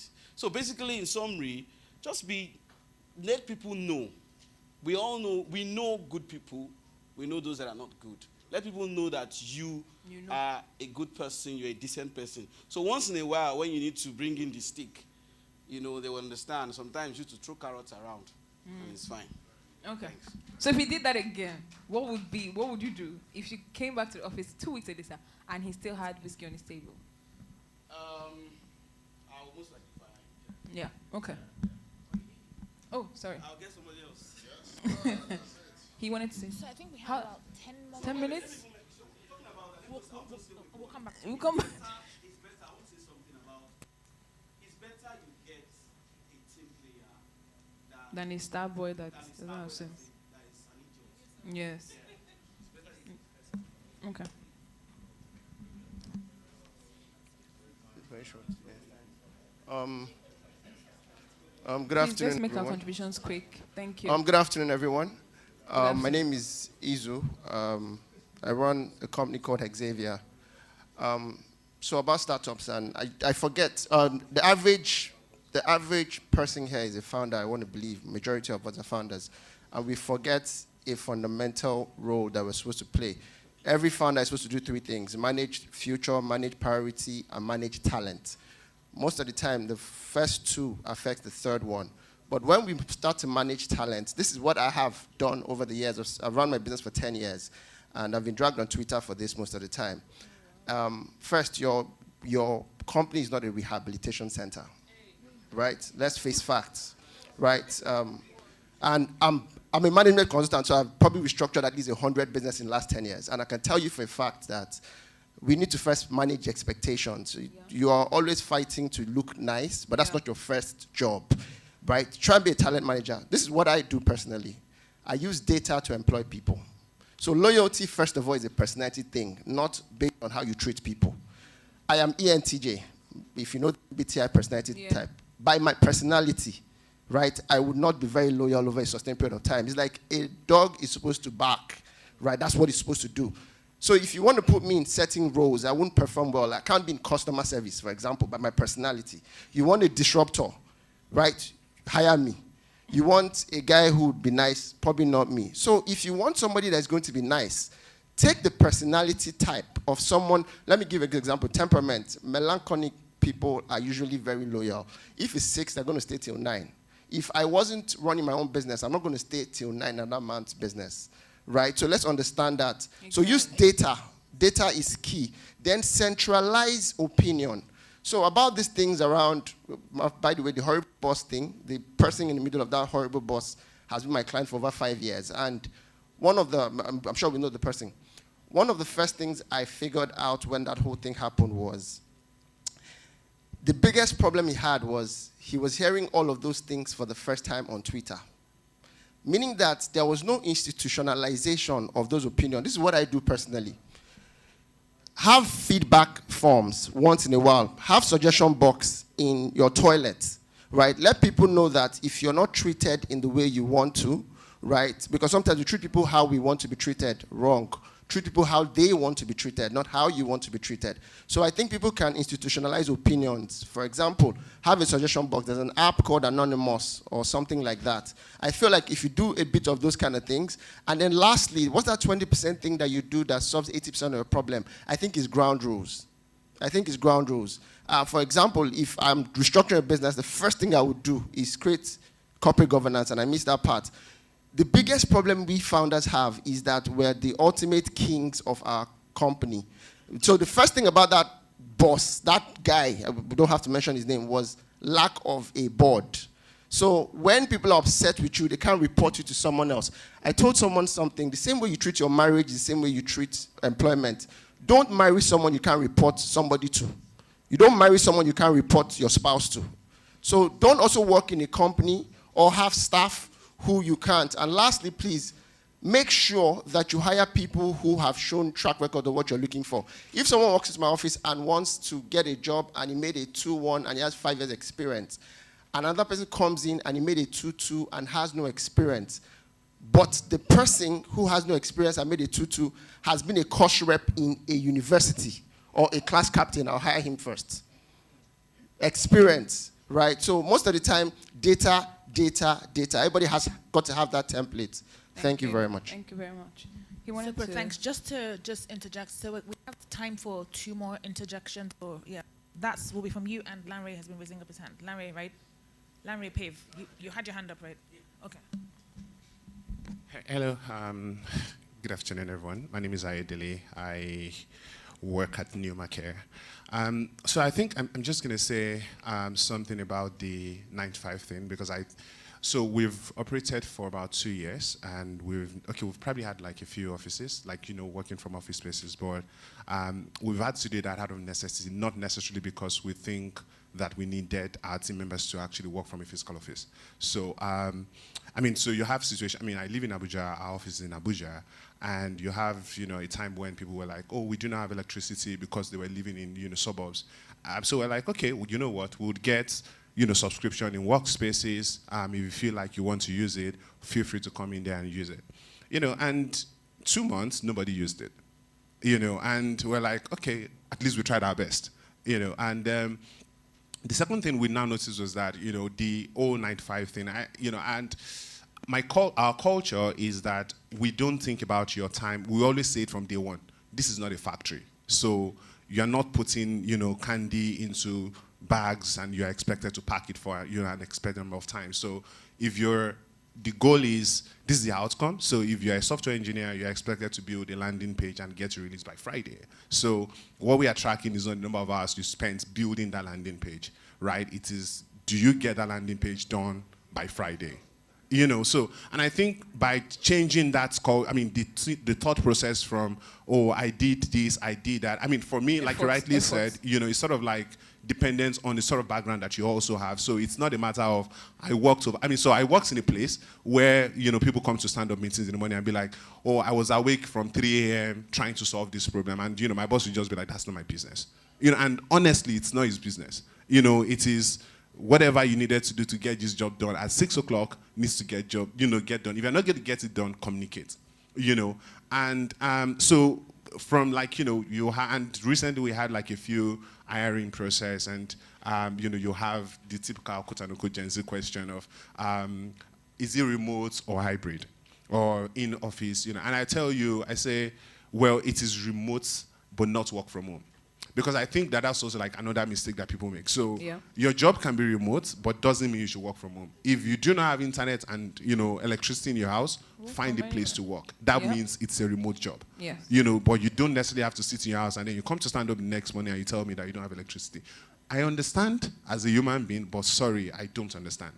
Okay. It's just being very honest. So I think, being able to tie, things, especially in the early stages, to actual outcomes. I was just telling him that, again, from my experience, it's easier to actually manage, technical folks, like software engineers, because the outcome is completely, it's not subjective. It is very objective. So, build this, building it. So if you're like a software engineer and, you have that sort of background, it's somehow, but when you now think about like a growth person, your actual goal is conversion. So, and you're now saying, okay, well, I want to grow conversion by 10%, and you're like, sorry, I grew followership by 10%. It's not my business. Your followership is followership, but the conversion is actually what matters. So the question is, how do you now manage, now maybe communication has, come into place, in those situations. But I think, when these things also continue for a period of time, you start having what I would call frustrations and all of that, and then, people like letting it out. Over. Thank you. More deeper conversations, because there's just a lot to say in that aspect. But yes, we agree with you. Good afternoon, everyone. My name is Lanre Ogunekwe. I'm the CEO and co-founder of Pave. So I'm going to put my question in, or it's a question and also a comment as well. So first things first, I think one of the things I have learned in my company is how to drive effective communication. I think that's like the biggest problem that a lot of startups have, where they don't communicate things properly to people, and also people don't communicate the right things back to them.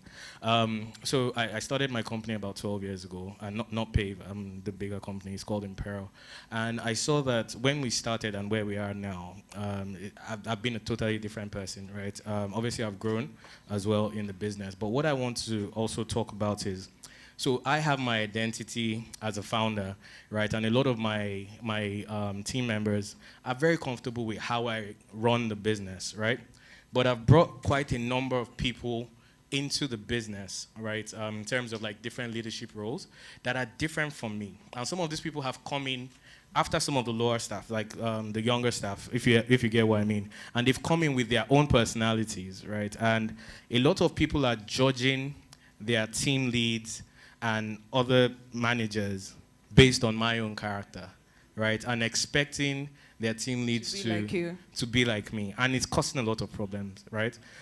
We grew from a team of 11 people as at December next year to about 41 now, right? And within that period, a good number of people have said they are only in the company because of me. And I don't really think that's a good thing, right? So how do you manage where you're bringing people who are performers, but they come with a different kind of leadership structure or personality that's different from how they know you as and how they see you as?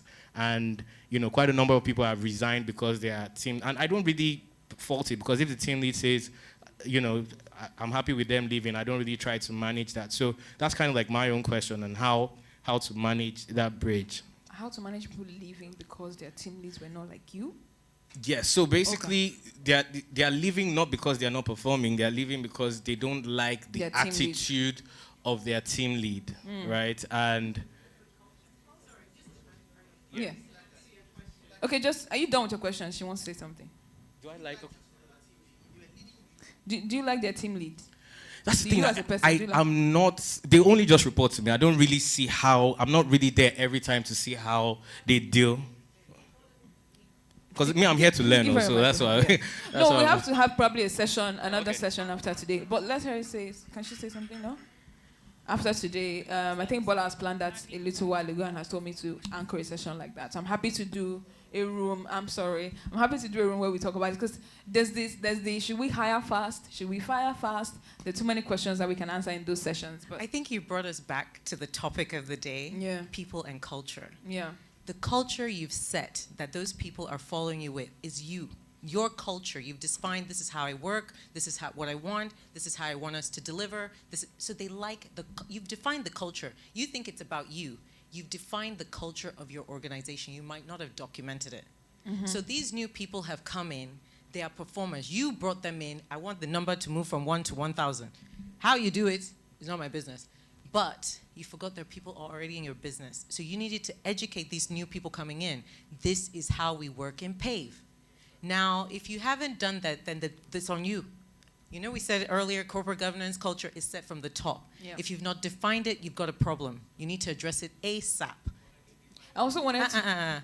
You should have defined it. You know, we said what you need to do to build a culture. We've got our KPIs. This is our mission. This is our vision. We've documented our culture norms. These are the behavioral norms that are associated with that culture. You have to document it. HR has to implement it for you. People have to be, apart from number KPIs, they have to have culture KPIs. Yeah. And if they're not delivering on the culture KPIs, they need to get out of your company. Yeah. Because these new people that have come are the ones that are going to take your company to the next level. Exactly. These, and you need to decide, oh, what I started with was nice when we were 2 people. Yeah. Is it going to be sustainable when we're 1,000 people? Yeah. Probably not. Yeah. The new people you brought in are the ones that are going to help you go to that next level. So you now need to reorientate the young cats that say, oh, we're here because of you, and I'm leaving because the new person's an asshole. But, you know, the new person's the asshole that's going to take you to the next level. So you need to either bring the 2 sides together. Let's find a middle ground. What is the culture of PAVE? Because you're going to either lose these new superstars that you brought in, who are the growth people taking you to the next level. to retain the people that are your operational team.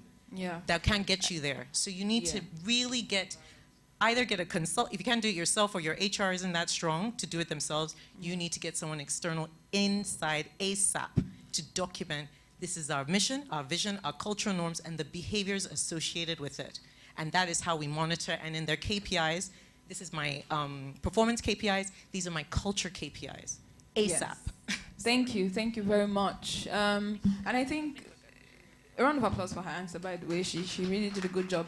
I think just to wrap this up, companies are not families, unfortunately, right? It's more, we can more associate it to football teams where, guys, one house. So companies are not families, right? You can't divorce your family members. Well, you can, but you're still blood, right? They're still a part of you, but we're more like teams, right? We're complementing each other. And if you see that someone is not complementing, not just, again, like she said, the core things of sales and this that you're building, right? But they're not complementing your culture, then sometimes they need to, if you can hire people based on culture, you should be able to fire people based on culture. The only reason, sales numbers shouldn't be the only reason people get fired. If people are bridging your culture, they should actually get fired. But because we're Nigerians, we're so pressured by numbers and stuff like that, we easily leave people in the system who are destroying the people that would actually help us to build, you know? And also, I think one of the things that startups get really bad is translating the culture from themselves to the mid-level managers. So as your company grows, you know, that mid-level manager starts to manage other people, right? And they don't have managerial competencies. Not everybody has a business managing people. There are people that are individual contributors, and until they're trained, they're not able to help other people. Managers are meant, their key KPI is to help people do their job and be better at it. If a manager is somebody that continuously wants to do the job themselves and they're not able to get the best out of people, then they either need training or they need to go. So that's why people are not able to, you know, get the best out of managers. And like, oh, I'm leaving. That's why they say people leave managers, bad managers, not companies. Because sometimes people are having a good time with another manager in the same company, and another team is having a horrible time with a horrible manager in the same company, right? So there's a lot that we can talk about in this session. It's always a very interesting one, but we don't have time. But thank you guys for having me, and it was good anchoring this session for you guys. Thank you.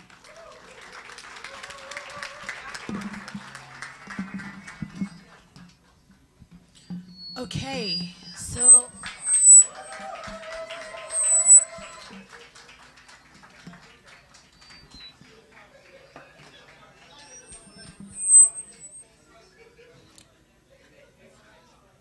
Ada, thank you. Okay, so we've come to the end of our PBN breakfast.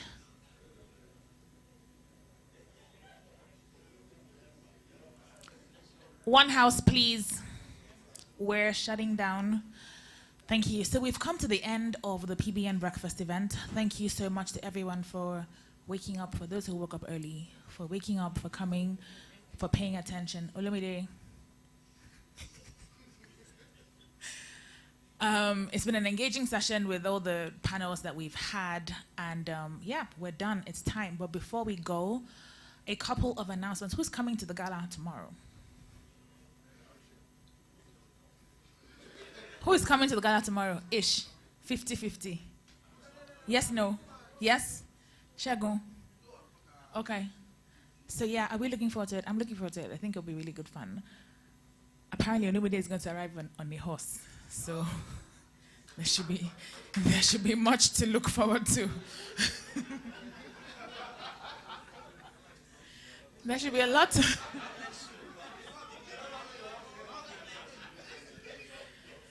So there's a lot to look forward to. That should be great. And then there's the beach event on Monday. And then I've just received information about another event on Tuesday that BioLion is organizing at Athena. Anyway, so it's basically what I learned in 2022, successes, mistakes, takeaways. And that will be from 6 p.m. to 8 p.m. at Athena. So if you're interested in learning about Bio's successes, mistakes, and takeaways in 2022, be there. We're done. Thank you so much, everyone. Have a great afternoon.